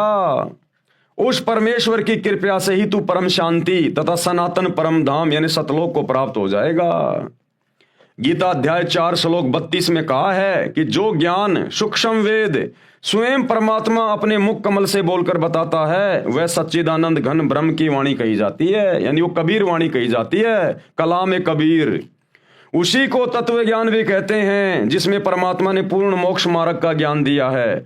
गीता अध्याय 4 श्लोक 34 में कहा है कि उस तत्व ज्ञान को जो कलाम एक कबीर में लिखा हुआ है, कबीर की वाणियों में जो ज्ञान है, सूक्ष्म वेद में जो ज्ञान है, ये शैतान, ये ब्रह्म, ये काल गीता का ज्ञान देते समय श्री कृष्ण जी में भूत की तरह प्रवेश करके अर्जुन को कह रहा है कि उस तत्व ज्ञान को, जो ज्ञान वो कबीर परमात्मा सच्चिदानंद घन ब्रह्म पूर्ण परमेश्वर इस पृथ्वी पर संत रूप में आके देता है, वाणियां बोलता है, सदग्रंथ लिखवाता है, उस ज्ञान को तू किसी तत्वदर्शी संत की शरण में जाकर समझ। जिस प्रकार हजरत मोहम्मद जी को यही शैतान, यही काल सूरत फुरकान 25 आयत नंबर 58 से 59 में कह रहा है कि वो अल्लाह जिसने 6 दिन में आसमान और जमीन के बीच में जो भी कुछ था उसको बनाया और 7वें दिन तख्त पे जावे राजा, उसकी जानकारी किसी बाखबर से जा पूछो कि हजरत मोहम्मद मुझे उसकी जानकारी नहीं है पूरी, उसकी इबादत की पूरी जानकारी मेरे पास नहीं है। वो जानकारी तुझे कोई बाखबर बताएगा, यानी उस ज्ञान को जानने वाला। और यही बात ये शैतान, ये काल, ये सबको ऐसे ही भ्रमित रखता है, हिंदुओं को, मुसलमानों को। यही ज्ञान ये शैतान, ये काल गीता का ज्ञान देते समय अर्जुन को कह रहा है अध्याय 4 श्लोक 34 में कि उस तत्व ज्ञान को जो वो परमात्मा स्वयं धरती पे आके बताता है, उस तत्व ज्ञान को तू तत्वदर्शी संतों के पास जाकर समझ। मुसलमान धर्म में तत्वदर्शी संत को कहते हैं बाखबर, इल्म वाला। तो इससे हमारी समझ में आ जाना चाहिए कि हिंदुओं के वेदों का और गीता का ज्ञान और मुसलमानों की चारों पुस्तकों का ज्ञान और बाइबल का ज्ञान इसी काल ने, इसी शैतान ने दिया है, जो आधा अधूरा है। तभी तो कह रहा है कि मेरे पास कंप्लीट जानकारी नहीं है। हिंदुओं को कह रहा है कि तत्वदर्शी संत के पास जाके समझो उस ज्ञान को, उस अल्लाह की जानकारी को, कि भाई तुम कैसे जन्म और मरण से छूटोगे, कैसे तुम गधे कुत्ते सूअर बनने से छूटोगे, कैसे तुम सतलोक में जाओगे, 7वें आसमान पर अपने अल्लाह के पास जाओगे। किसी तत्वदर्शी संत के पास जाकर पूछ। और कुरान शरीफ में हजरत मोहम्मद को कह रहा है कि किसी बाखबर से जाके पूछ, मेरे को नहीं पता उस कंप्लीट गॉड का, अल्लाह कबीर का। इसलिए भाई और बहनों, वो अल्लाह कबीर स्वयं धरती पर आकर संत रूप में, मुर्शिद रूप में अपना ज्ञान देता है, जो वर्तमान में सतगुरु रामपाल जी के रूप में प्रकट हैं और अपना ज्ञान दे रहे हैं। आवश्यकता है तो धैर्य के साथ में उनके सत्संग सुनने की। उस तत्व ज्ञान को तू तत्वदर्शी संतों के पास जाकर, यानी बाखबर के पास जाकर समझ।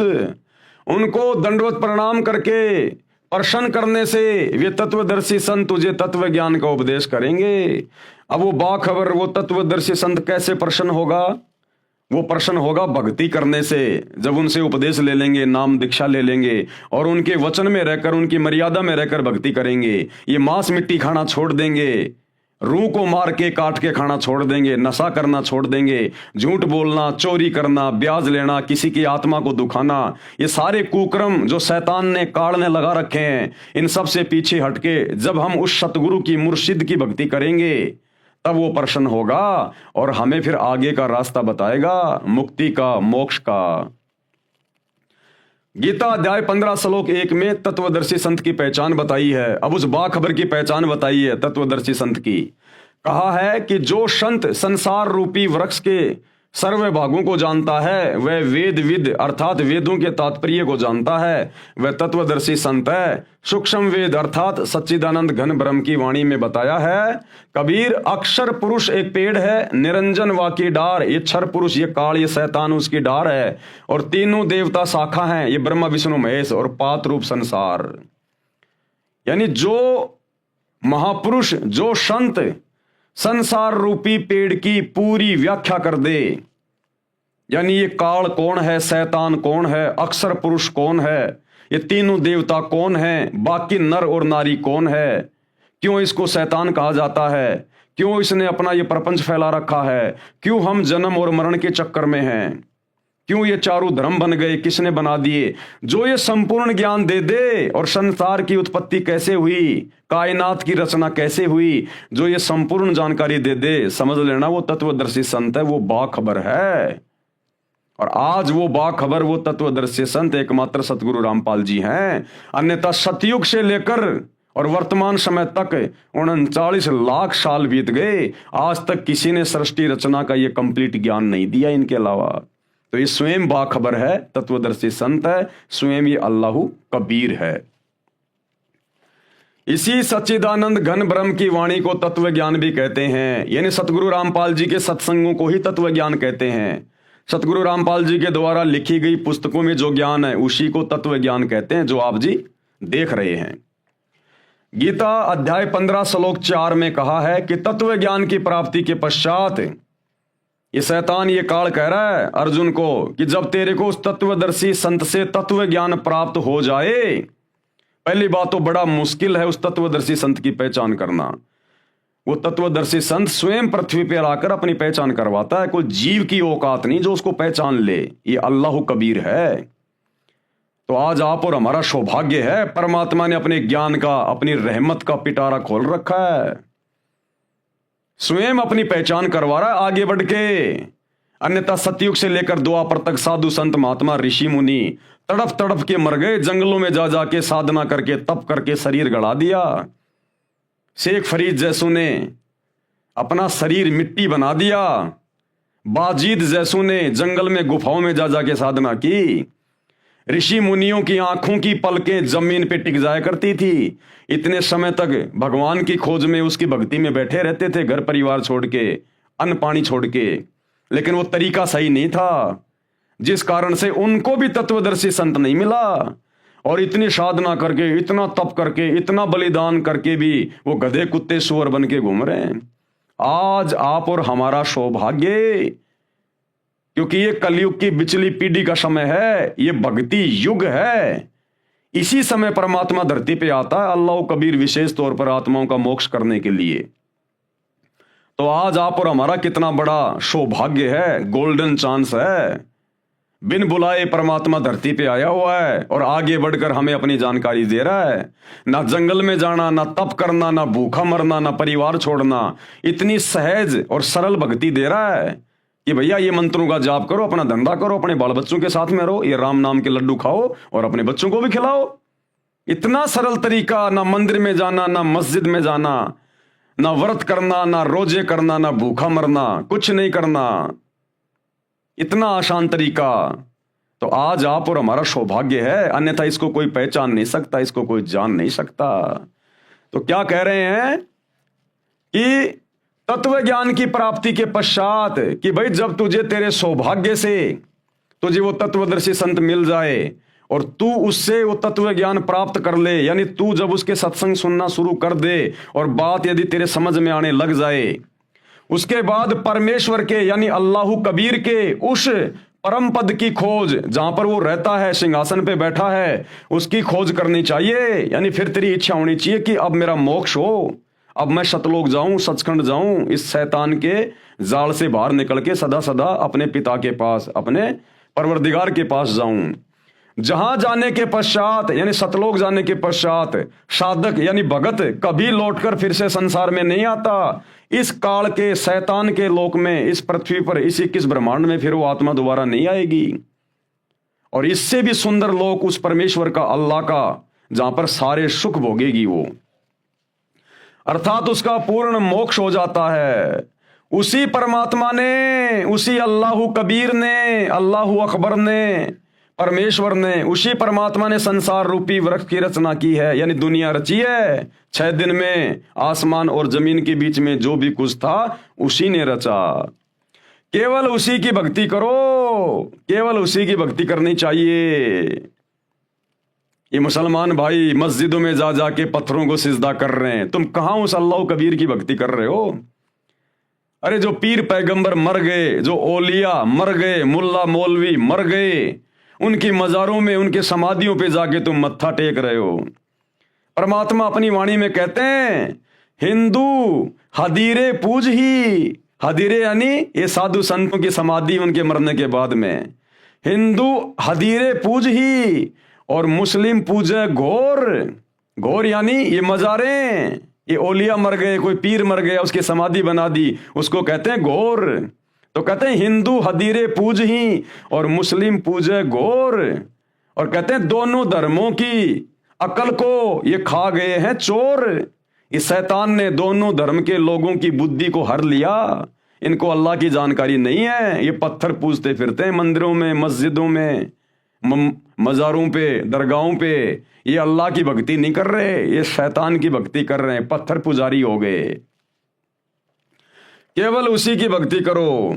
गीता ज्ञान दाता अपनी साधना से श्रेष्ठ उस परमात्मा की भक्ति को मानता है। कौन है ये गीता ज्ञान दाता? गीता का ज्ञान देने वाला शैतान काल, जिसने हजरत मोहम्मद जी को कुरान का ज्ञान दिया। ये अपनी भक्ति से ज्यादा उत्तम भक्ति, श्रेष्ठ भक्ति उस परमात्मा की बता रहा है, अपने से अन्य अल्लाह की, परमात्मा की। उसी से परमेश्वर का वह परम पद प्राप्त होता है, जिसे प्राप्त करने के बाद जीव का जन्म मृत्यु का चक्कर सदा के लिए समाप्त हो जाता है। यानी उसी अल्लाह कबीर की भक्ति से फिर ये गधे कुत्ते बनने का झंझट समाप्त हो जाता है, नरक में जहन्नुम में जाने का झंझट समाप्त हो जाता है। अब श्री गुरु ग्रंथ साहिब में कहां प्रमाण है सृष्टि रचना का, उस एक परमात्मा का? धीरे धीरे सभी सदग्रंथों का नंबर आ रहा है। तो अब श्री गुरु ग्रंथ साहिब का नंबर आ गया, क्योंकि वो परमात्मा सभी धर्मों में आत्माओं को आके मिलता है। सिख धर्म के प्रवर्तक आदरणीय नानक जी को वो परमात्मा आके मिला बेई नदी पर। उनकी आत्मा को उनके शरीर से निकालकर 3 दिन तक अपने साथ रखा, ऊपर अपने सतलोक लेके गए, सब कुछ दिखाया जैसे गरीबदास जी को लेकर गए थे। और वापस आकर गरीबदास जी ने उनकी दिव्य दृष्टि खुलने के बाद फिर सदग्रंथ साहिब की रचना की। इसी प्रकार नानक जी ने फिर वापस आकर गुरु ग्रंथ साहिब की रचना करी, जिसमें उस परमात्मा के बारे में, सचखंड के बारे में, नानक जी का गुरु कौन था, साफ साफ लिखा है। धाणक रूप रहा करतार, यानी वो काशी वाला धाणक, यानी कबीर परमात्मा धाणक जाति में आए थे 650 साल पहले। तो नानक जी के गुरु थे कबीर जी, क्योंकि नानक जी कबीर जी के समकालीन थे।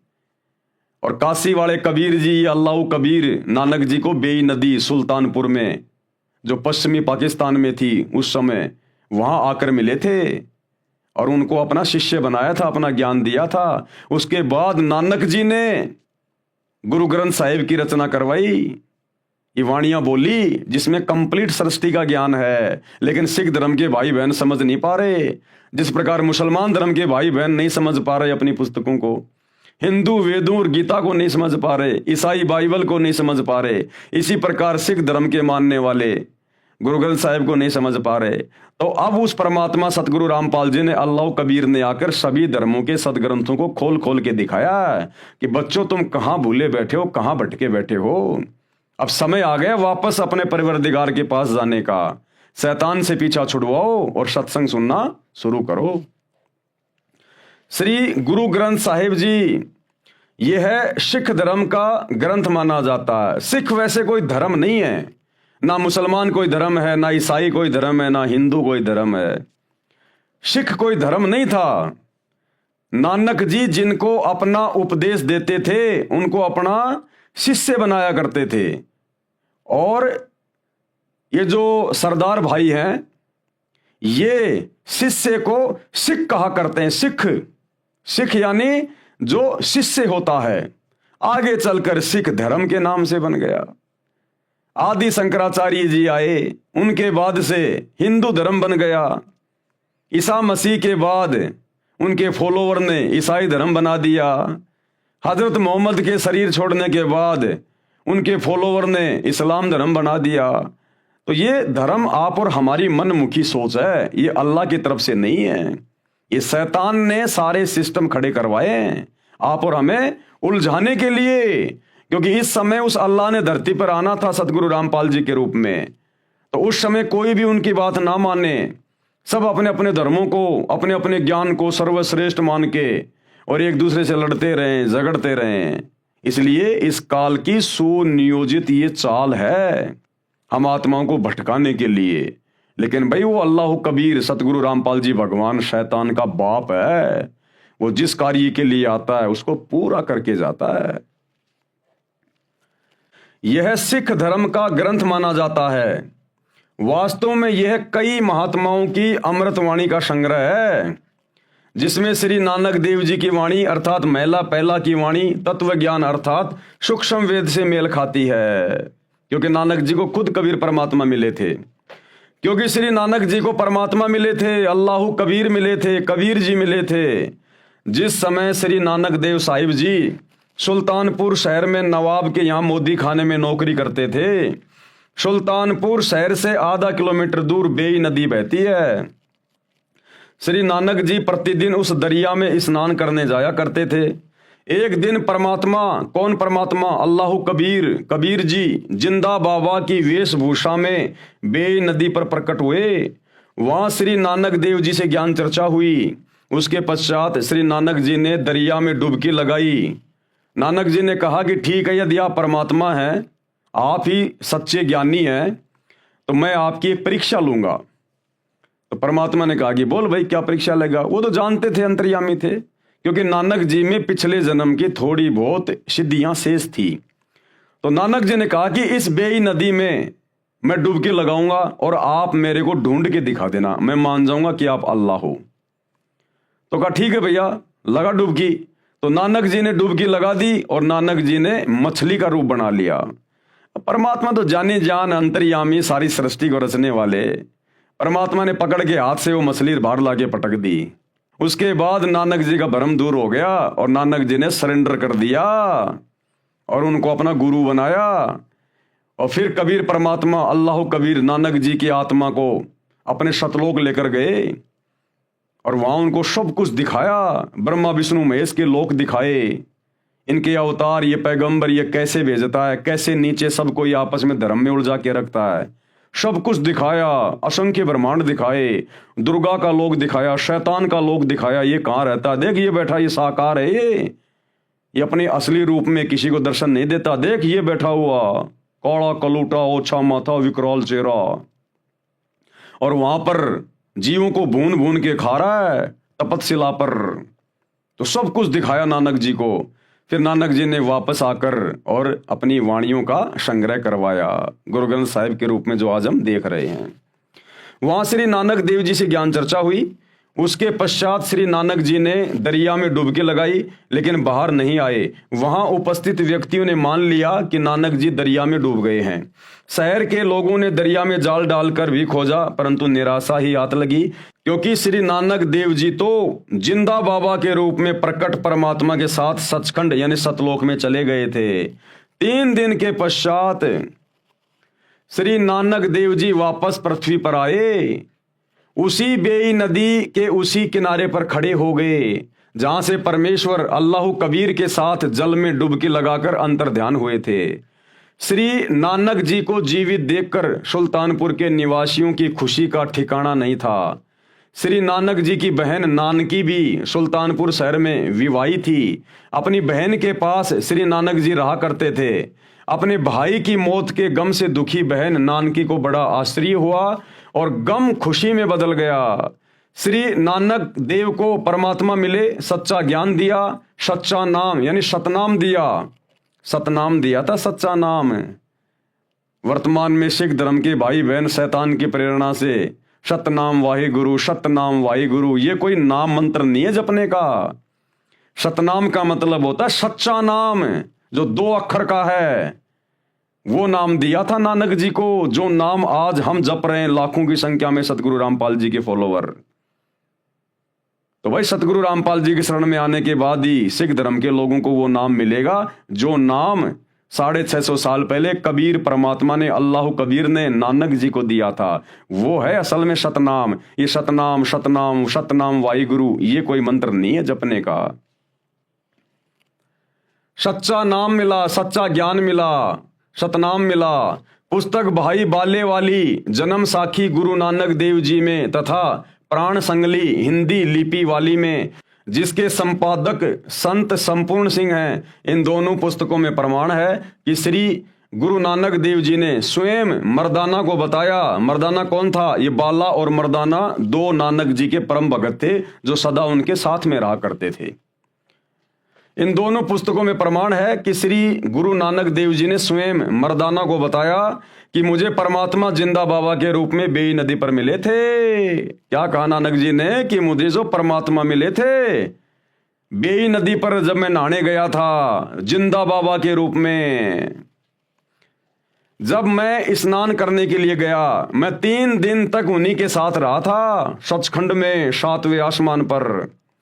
वह बाबा जिंदा मेरा सतगुरु भी है तथा वह सर्व सृष्टि का रचनहार भी है। उसी ने 6 दिन में आसमान और जमीन के दरमियान जो भी कुछ था उसको रचा, इसलिए वही बाबा कहलाने का अधिकारी है। बाबा यानी परमेश्वर परमात्मा।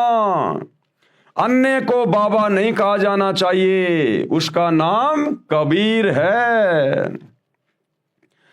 और क्या लिखा, कायम दायम कुदरती सब पीरन सिर पीर आलम बड़ा कबीर। इसलिए श्री नानक जी की वाणी महिला फर्स्ट में है, वह सूक्ष्म वेद से मेल खाती है, ये सही है।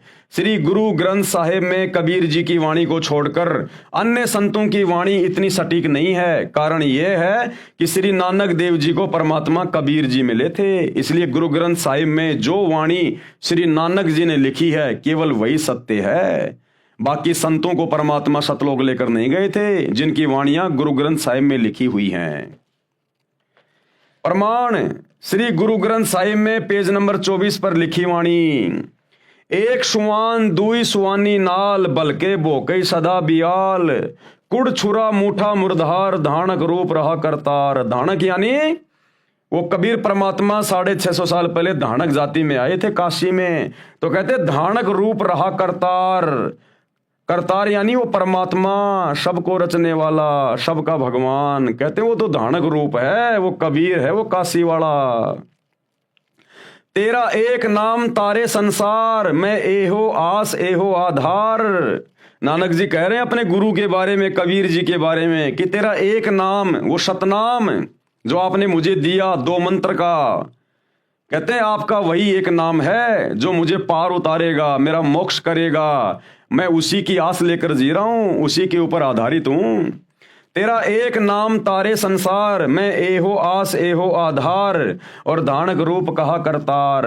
उसी नाम के विषय में सूर असूरा 42 आयत नंबर 1 और 2 ऐन सीन काफ, ये वही नाम है जो गीता जी अध्याय 17 श्लोक 23 में ओम तत् सत, यही है वो सतनाम, उसी के बारे में संकेत किया हुआ है। तेरा एक नाम तारे संसार में एहो आस एहो आधार धानक रूप रहा करतार। फाई सूरत मलुकी वेश ए ठगवाड़ा ठगी देश खरा सियाणा बहुता बार धानक रूप रहा करतार। श्री गुरु ग्रंथ साहिब जी के पेज नंबर 731 पर निम्न वाणी है, नीच जाति परदेसी मेरा, यानी मेरा परदेसी वो सतलोक का निवासी, इस काल के लोक से जो दूसरा लोक है ना उसको कहा है नानक जी ने परदेश। कहते हैं नीच जाति परदेसी मेरा, वो सतलोक का राजा, वो कबीर अल्लाह कबीर, वो काशी में धानक रूप में आया हुआ है। जिस समय धानक जाति को नीची जाति समझा जाता था, तो कह रहे हैं नीच जाति परदेसी मेरा, क्षण आवे क्षण जावे। वो 1 सेकंड में यहां से सतलोक चला जाता है और 1 सेकंड में सतलोक से वापस आ जाता है। और जाकी संगत नानक रहंदा, यानी मैं नानक उसी की शरण में हूं, क्यों कर मुंडा पावे। पेज 721 पर निम्न वाणी लिखी है, एक अरज गुप्तम पेश तोतर कौन करतार हक्का कबीर करीम तू बेऐब परवरदिगार। हक्का यानी सत्य कबीर, अविनाशी कबीर, सच्चा कबीर, करीम यानी अल्लाह, और बेऐब परवरदिगार, बेऐब है वो मेरा परवरदिगार, मेरा अल्लाह कबीर, मेरा गुरु कबीर परमेश्वर, उसमें कोई वैर नहीं, कोई दोष नहीं है उसमें। ये उपरोक्त अमृतवाणी श्री गुरु ग्रंथ साहिब जी की है, जिससे सिद्ध हुआ कि श्री नानक जी को परमात्मा मिले थे, वह कबीर करतार है। यही कबीर करतार जिंदा बाबा के रूप में मुसलमान धर्म के अंतिम पैगंबर हजरत मोहम्मद जी को मिले थे। यही कबीर करतार आदरणीय गरीबदास जी को मिले, धर्मदास जी को मिले। यही कबीर करतार वर्तमान में संत रामपाल जी के रूप में धरती पे आया हुआ है। यही वो कबीर करतार है, अल्लाह कबीर है, जो भक्ति को जीवित रखता है, हम आत्माओं के लिए भटकता रहता है ये परमात्मा। तो भाई और बहनों, ए विलंब, देरी ना करो, सत्संग सुनना शुरू कर दो, विनाशकालीन समय बहुत नजदीक है। वह कबीर करतार है जो काशी में धानक रूप में लीला करने आए थे 650 साल पहले, जो काशी में, बनारस के काशी में लीला करने आए थे। अपने आप को कबीर दास कहा करते थे। संत गरीबदास जी गांव छुडानी, जिला झज्जर, हरियाणा वाले को भी इसी प्रकार जिंदा बाबा के रूप में कबीर परमात्मा मिले थे। उसी प्रकार सचखंड सतलोक लेकर गए थे, फिर वापस छोड़ा था। संत गरीबदास जी ने कहा है, हम सुल्तानी नानक तारे और दादू को उपदेश दिया।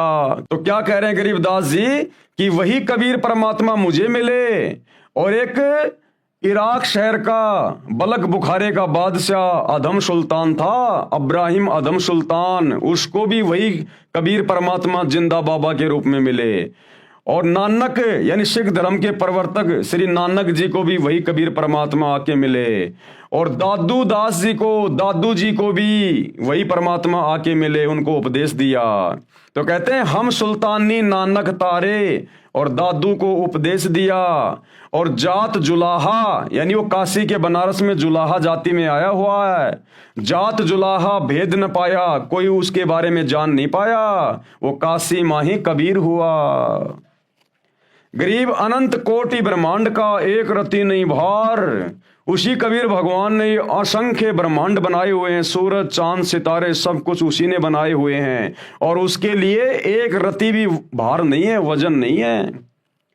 उस परमात्मा ने जो ये सृष्टि रची है, इतने बड़े बड़े ब्रह्मांड बना दिए जिनके वजन की कोई काउंटिंग नहीं है, लेकिन उस परमात्मा के लिए रत्ती भर भी वजन नहीं है, रत्ती भर भी वजन। गरीब अनंत कोटि ब्रह्मांड का एक रत्ती नहीं भार, और सतगुरु पुरुष कबीर है कुल के सृजनहार। एकमात्र सतगुरु, सच्चा गुरु, सच्चा ज्ञान देने वाला वही कबीर परमात्मा है। अल्लाहु अकबर, अल्लाहु कबीर, कुल के सृजनहार, पूरे कुल का यानी पूरी सृष्टि का एकमात्र रचने वाला सृजनहार वही है। संत दादू दास जी महाराज को भी परमात्मा जिंदा बाबा के रूप में मिले थे। श्री दादू जी 7 वर्ष की आयु के थे। श्री दादू जी मुसलमान धर्म में थे, ये तेली थे। इनको भी कबीर परमात्मा मिले थे राजस्थान के सांभर में, अजमेर के निकट। कुछ पुस्तकों में उस समय श्री दादू जी की आयु 11 वर्ष लिखी है। गांव से बाहर बच्चों में खेल रहे थे, परमात्मा उन्हें भी बाबा जिंदा के रूप में मिले थे, सतलोक लेकर गए थे। दादू जी भी 3 दिन रात तक अचेत रहे, क्योंकि परमात्मा शरीर से आत्मा को निकाल कर ले गए थे।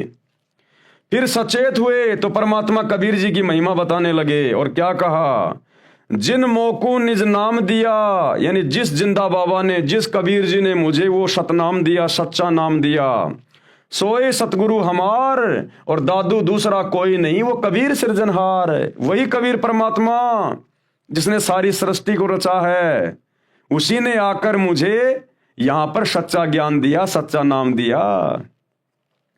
जिन मोकू निज नाम दिया, सोए सतगुरु हमार, और दादू दूसरा कोई नहीं, वो कबीर सृजनहार।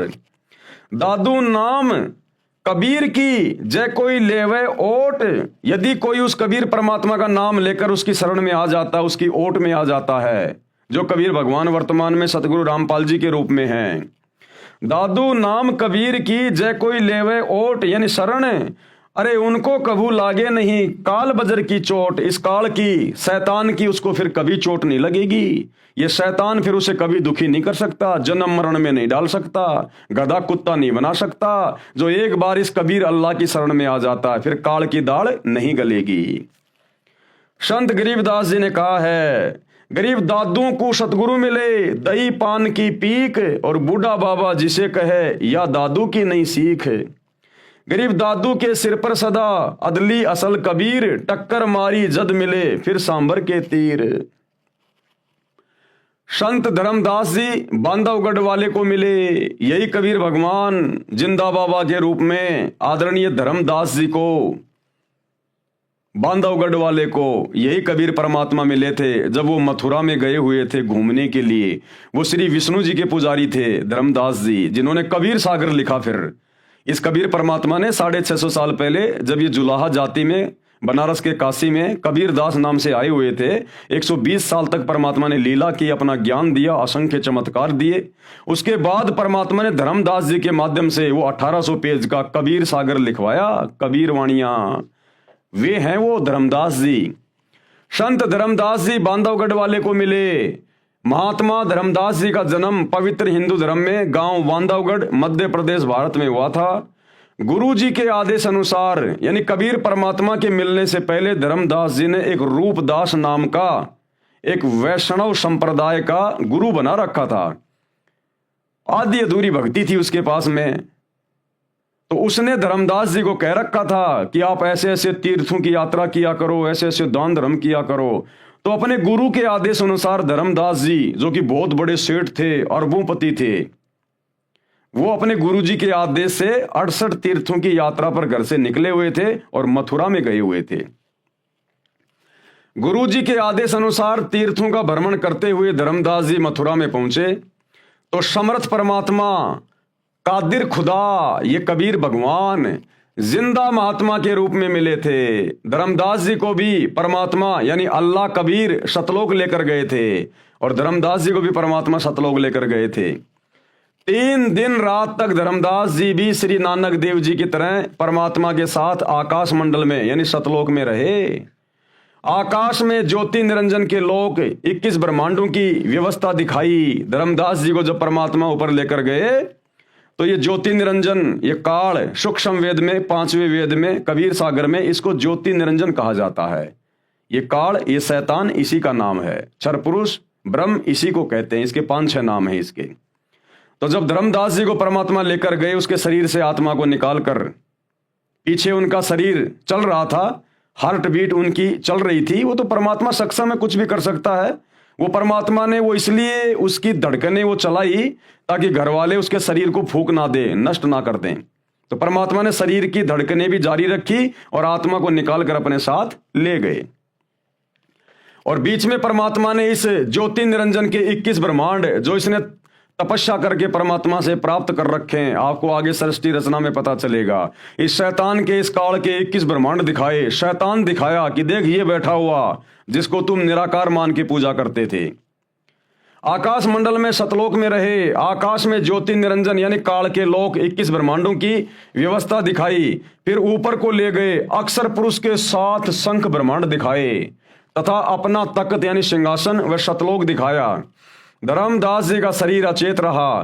तीसरे दिन होश में आए तो बताया कि मैं सतलोक में परमात्मा के साथ गया था। वे परमात्मा काशी शहर में लीला करने आए हैं, उनको मिलूंगा। धर्मदास बनारस यानी काशी में गए। वहां जुलाई के रूप में परमात्मा को कार्य करते देखकर आश्चर्यचकित रह गए। जब धर्मदास जी सतलोक में गए परमात्मा के साथ में, परमात्मा ने उनको अपना गवाह बनाना था आज आप और हमें विश्वास दिलाने के लिए।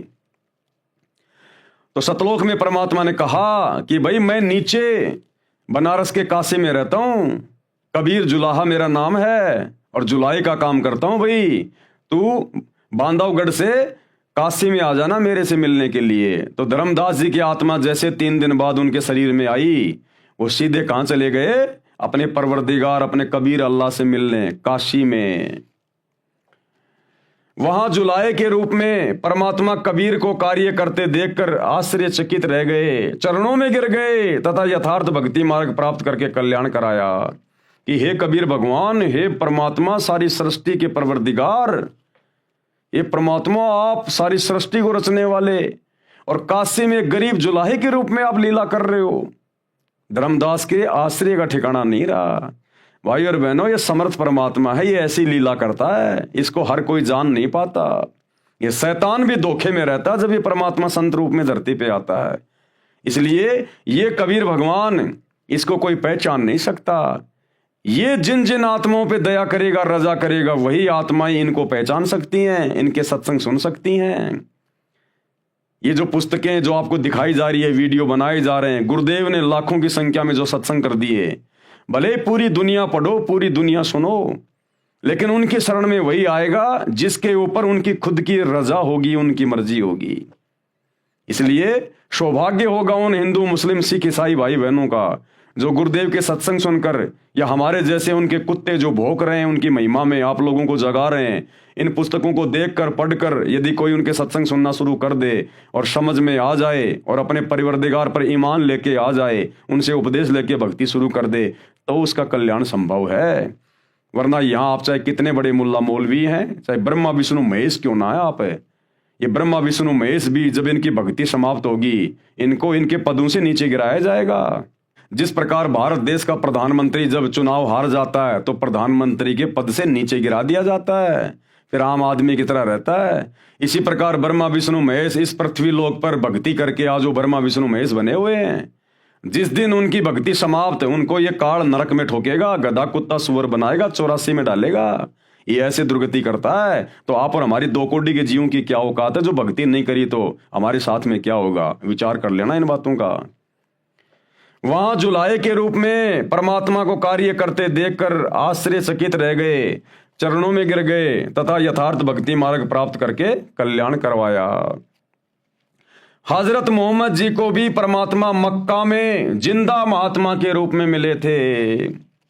यही कबीर परमात्मा जिंदा महात्मा के रूप में अपनी आत्माओं के लिए भटकता रहता है।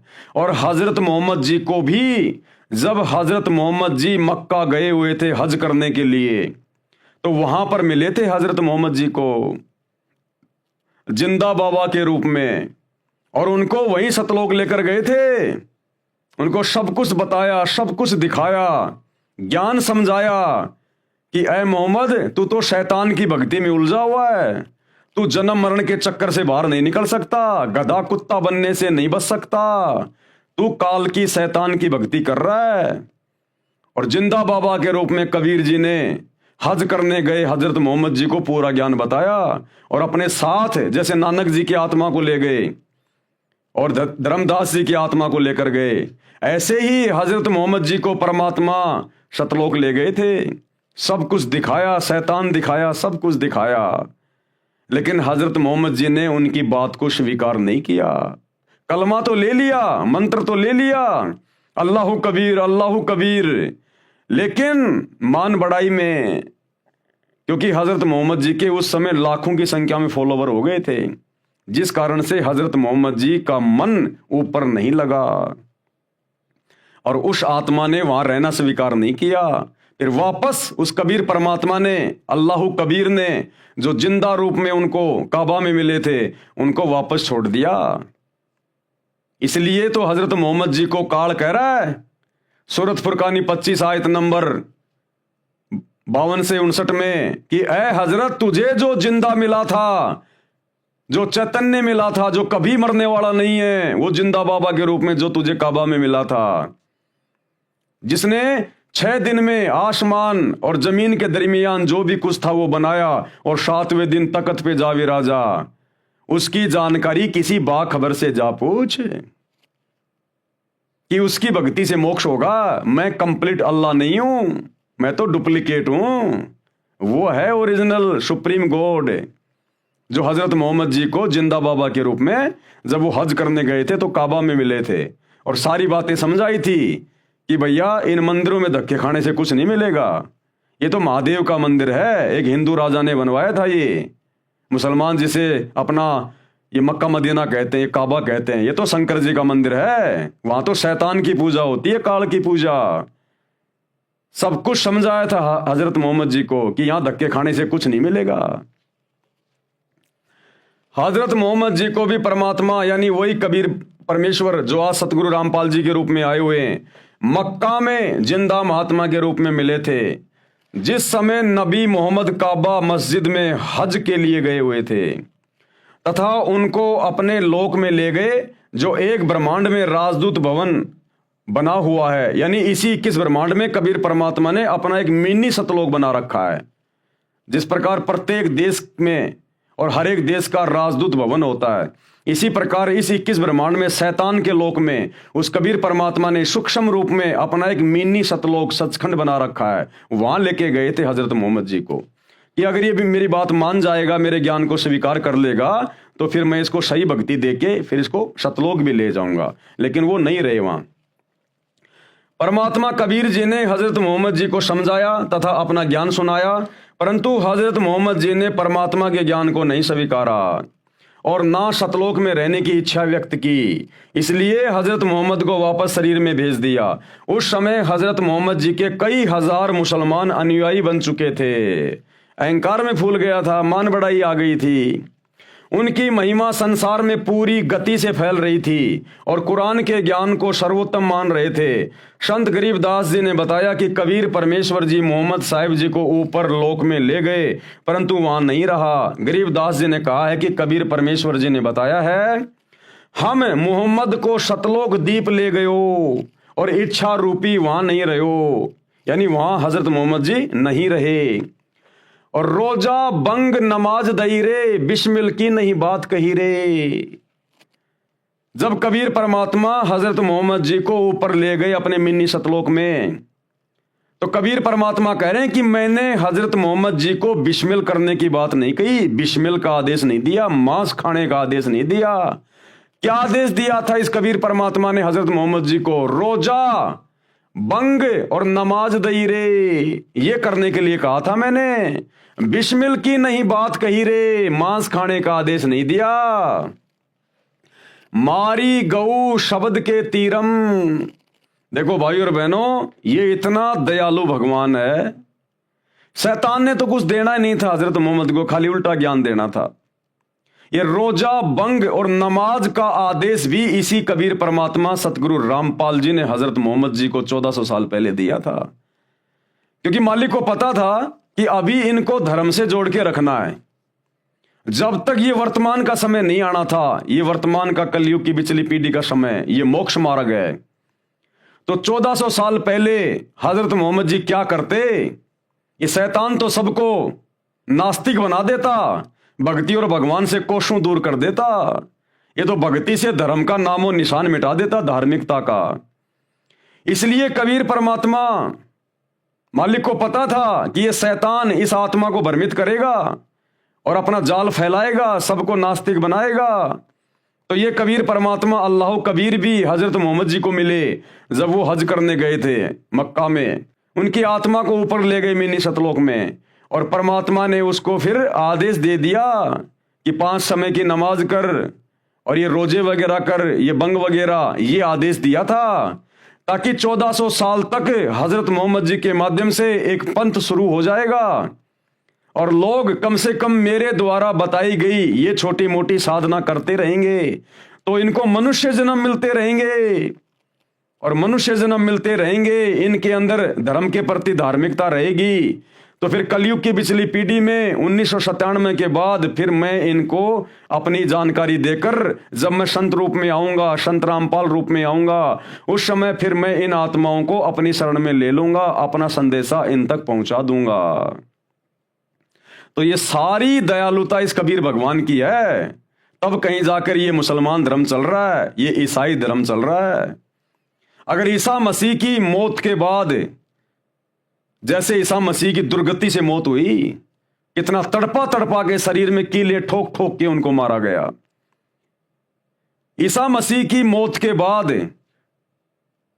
इसी कबीर भगवान ने, अल्लाह कबीर ने ईसा मसीह का रूप बनाया और 40 दिन तक रहे, चमत्कार किए। मरियम के भाई लाजर को मुर्दे से जिंदा किया। अगर परमात्मा हजरत ईसा का रूप बना के प्रकट ना होते और वो चमत्कार ना करते 40 दिन तक, तो जिस प्रकार से शैतान ने हजरत ईसा को मृत्यु दंड दिलवाया, उसकी दुर्गति को देखकर आज कोई भी व्यक्ति भक्ति नहीं करता, आज कोई भी ईसाई नहीं होता। सब लोग यही सोचते कि जो ईसा मसीह अपने आप को परमेश्वर का पुत्र कहा करता था, जब उसकी भक्ति करते करते अंत में ऐसी दर्दनाक दुखदायक अकाल मृत्यु हुई है, जानवर से भी बदतर मौत मिली, तो फिर क्या फायदा ये भक्ति करने का? हमें क्या मिलेगा? सब लोग नास्तिक हो जाते। इस शैतान का षड्यंत्र था ये, पूरे समाज को नास्तिक करने का। लेकिन ये कबीर अल्लाह, ये दयालु परमात्मा, इसने फिर हजरत ईसा का रूप बनाया और 40 दिन तक इसने चमत्कार किए, लोगों में भक्ति और भगवान के प्रति आस्था को बनाया। तब कहीं जाकर आज ये ईसाई धर्म एक नंबर पे बना हुआ है। लेकिन अब वो परमेश्वर अल्लाह कबीर स्वयं धरती पे आ गए अपनी ओरिजिनल भक्ति लेके, मोक्ष का मार्ग लेकर। अब यदि ये ईसाई समाज के लोग, मुसलमान समाज के लोग, हिंदू समाज के लोग, सिख समाज के लोग यदि अब इनकी शरण में नहीं आए और सतगुरु रामपाल जी के द्वारा बताई गई सतभक्ति शुरू नहीं की, तो भैया फिर ईसा मसीह जैसी भयंकर दुर्गति होगी, भयंकर दुर्गति। और मरने के बाद तो फिर ये शैतान 84 लाख योनियों में ठोकेगा, गधा कुत्ता शुअर बनाएगा, फिर भयंकर दुर्गति हो जाएगी।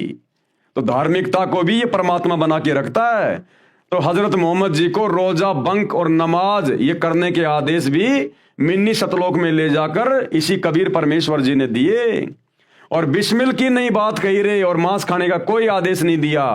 ये मांस खाने का आदेश फिर बाद में शैतान ने अपने फरिश्तों के माध्यम से इन हदीसों में लिखवा दिया। मारी गऊ शब्द के तीरम, ऐसे होते मोहम्मद पीरम। हजरत मोहम्मद जी ने एक बार अपने शब्द से, अपने वचन से एक गाय को मार दिया था। तलवार से नहीं मारा, काटा नहीं था, खाने के लिए नहीं, अपनी शक्ति को प्रदर्शित करने के लिए अपने शब्द से, अपने वचन से, अपने भक्ति से गाय को मार दिया। लेकिन वो गाय हजरत मोहम्मद जी से जिंदा नहीं हुई। जब जिंदा नहीं हुई तो हजरत मोहम्मद ने देखा तेरी तो बेइज्जती हो गई, मामला बिगड़ गया। उसके बाद उसको वो बात याद आई जो कबीर परमात्मा ने उसको बताई थी जब सतलोक लेकर गए थे कि ऐ हजरत मोहम्मद, ये कलमा मैं तेरे को दे रहा हूं, इसका जाप किया कर, अल्लाह कबीर अल्लाह कबीर अल्लाह कबीर।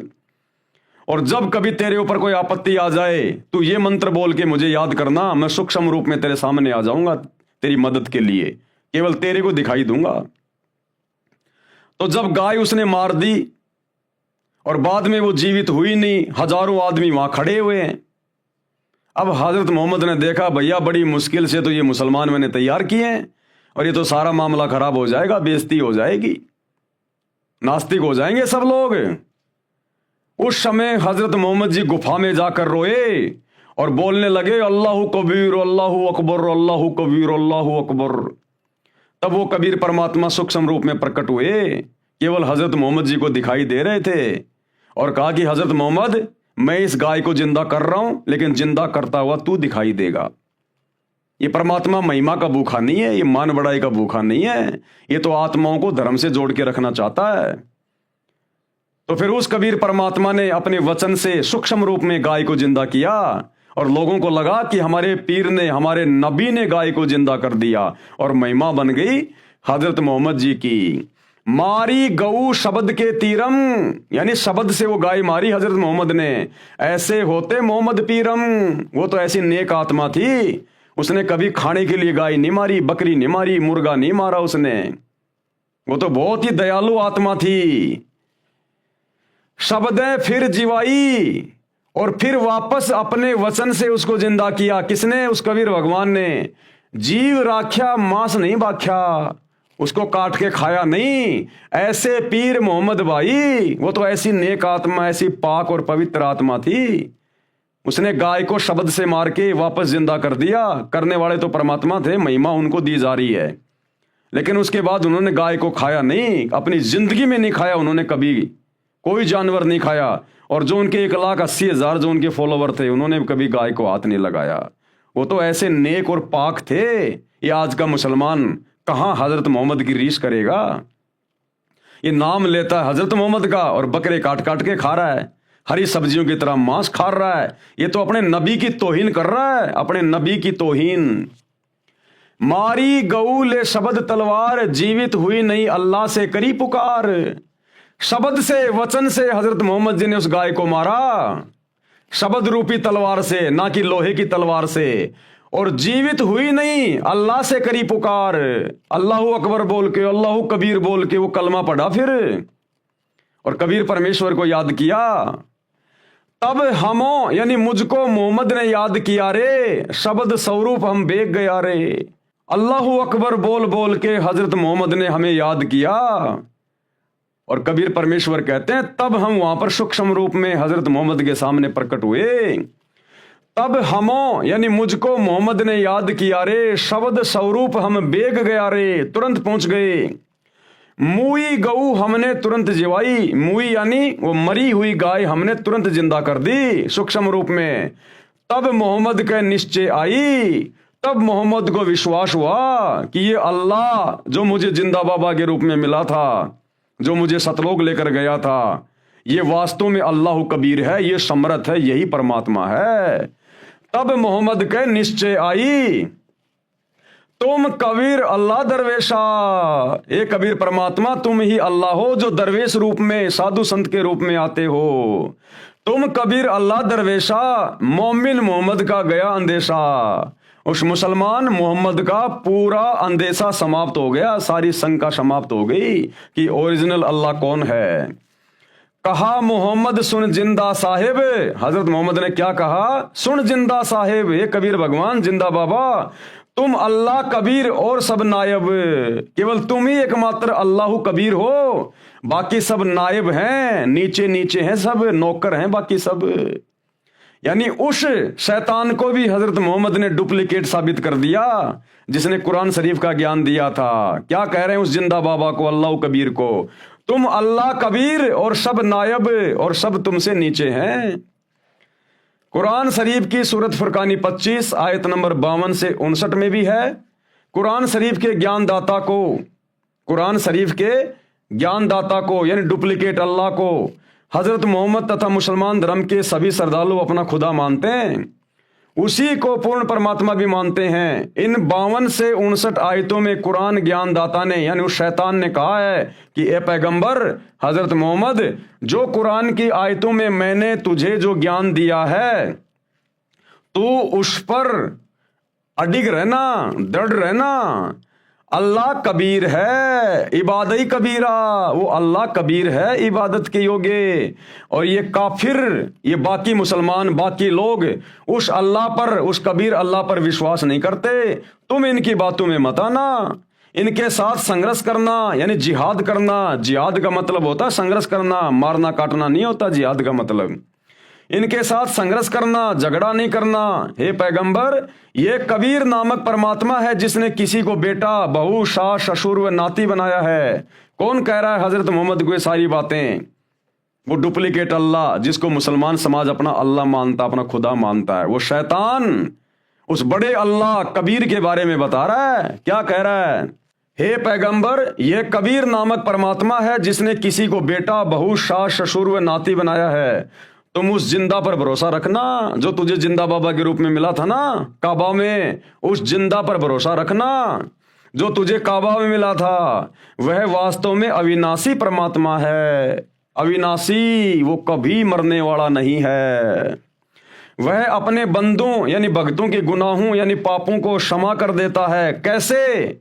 जब वो धरती पर आता है संत रूप में, दरवेश रूप में, मुर्शिद रूप में, और जब कोई उससे उपदेश ले लेता है तो वो अपनी भक्ति से, अपने सत भक्ति मंत्रों से, अपने आशीर्वाद से उसके पिछले सारे पापों को नष्ट कर देता है। तो भाई आज वही दरवेश, वही अल्लाह कबीर सतगुरु रामपाल जी के रूप में धरती पे प्रकट है। उनसे उपदेश लोगे तो ही पाप कटेंगे, नहीं तो नहीं कटने वाले, चाहे कितनी साधना कर लो। और आने वाला समय महाविनाश का है मेरे भाई। जो पुण्य थे वो सबके समाप्त हो लिए, ये कलयुग चल रहा है। बचे पाप कर्म, पाप कर्मों के कारण आएंगे कष्ट, दुख, तकलीफें। तो आने वाले 4 से 5 साल महाविनाशक हैं।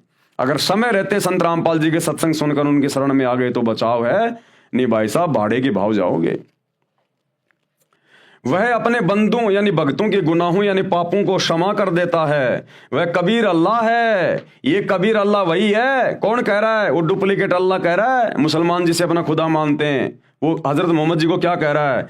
यह कबीर अल्लाह वही है जिसका वर्णन बाइबल ग्रंथ में, उत्पत्ति ग्रंथ में आता है कि उस परमात्मा ने 6 दिन में आसमान और धरती तथा इसके बीच के सर्व नक्षत्र बनाए, अर्थात सर्व सृष्टि की रचना की, और 7वें दिन तख्त पर जा बैठा। उसकी खबर किसी बाखबर अर्थात तत्वदर्शी संत से पूछो।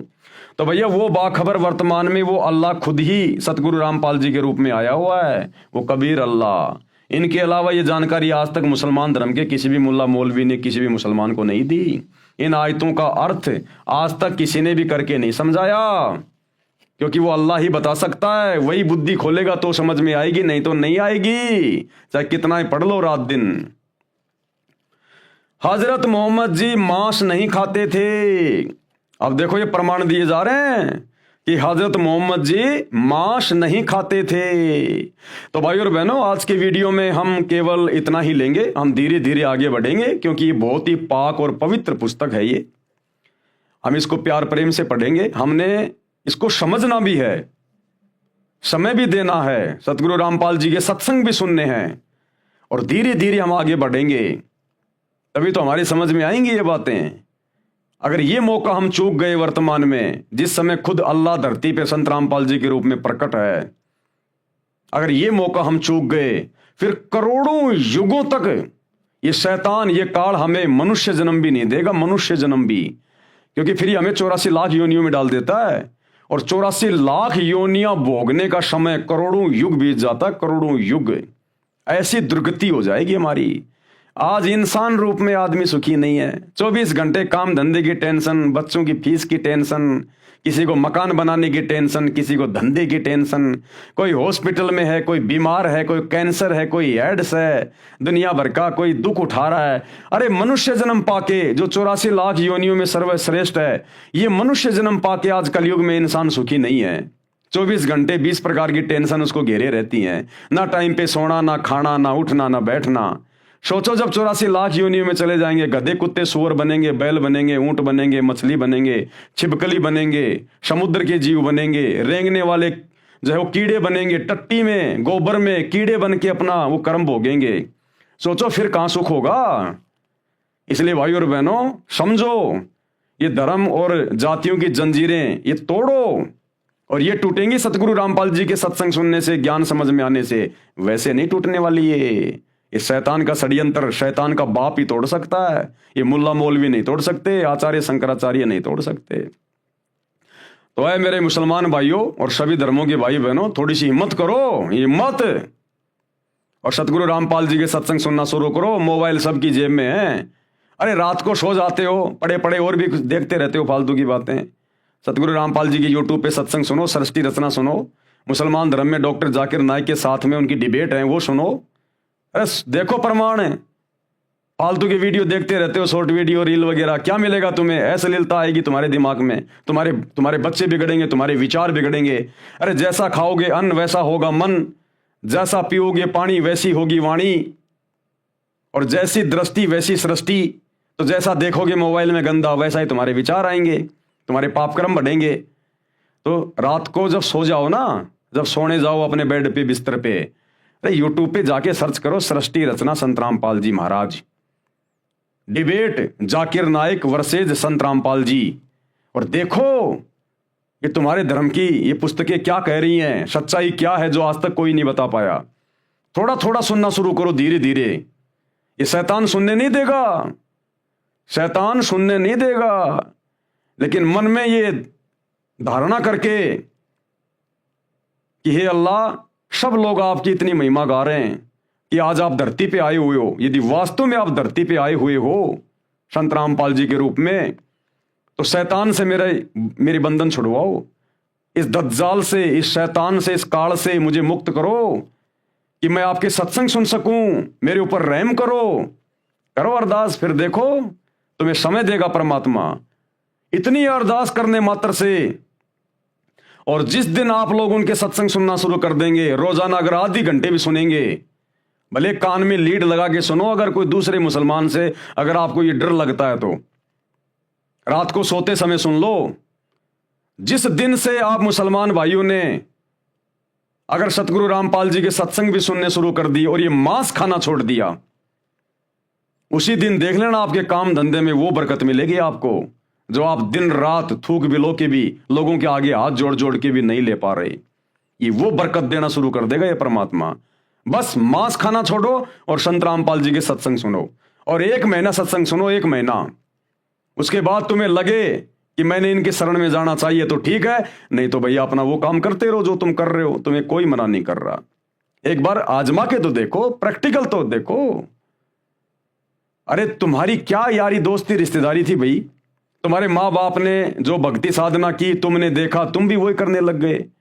अगर कोई मुसलमान हिंदू धर्म में होता, भाई आजकल जैसे बहुत सारी लड़कियां हैं बच्चे पैदा करके छोड़ जाती हैं शादी से पहले। सोचो किसी मुसलमान धर्म की लड़की ने बच्चे पैदा करके किसी पार्क में छोड़ दिया और वो बच्चा कोई हिंदू ले गए अपने घर पे। वो पैदा हुआ मुसलमान धर्म की औरत से और आगे उसका पालन पोषण हुआ एक हिंदू परिवार में, तो वो लड़का तो वही करेगा जो हिंदू परिवार करेगा।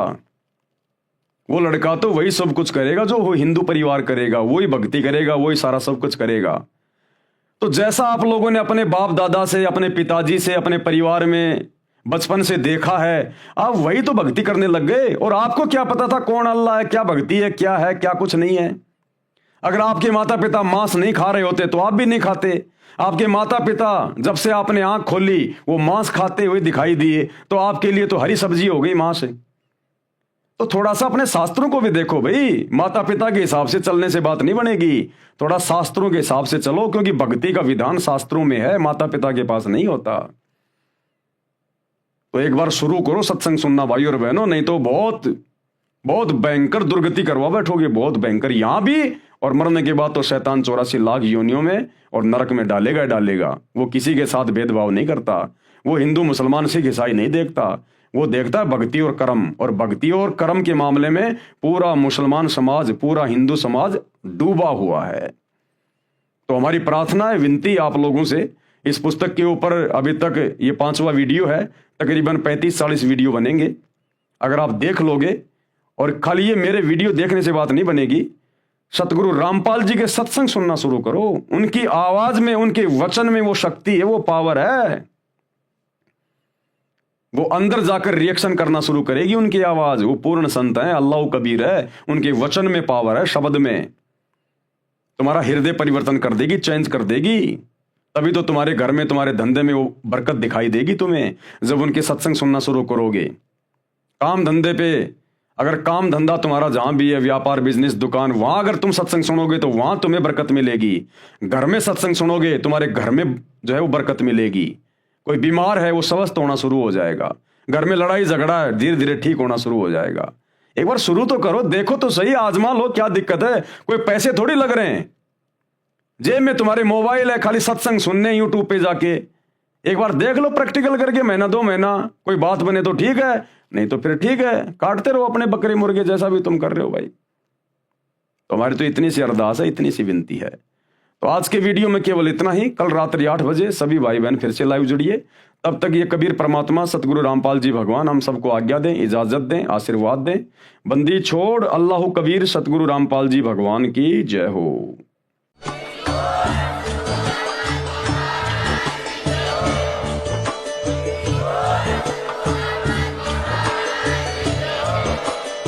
भाई जो गुरु बचन पे डट के,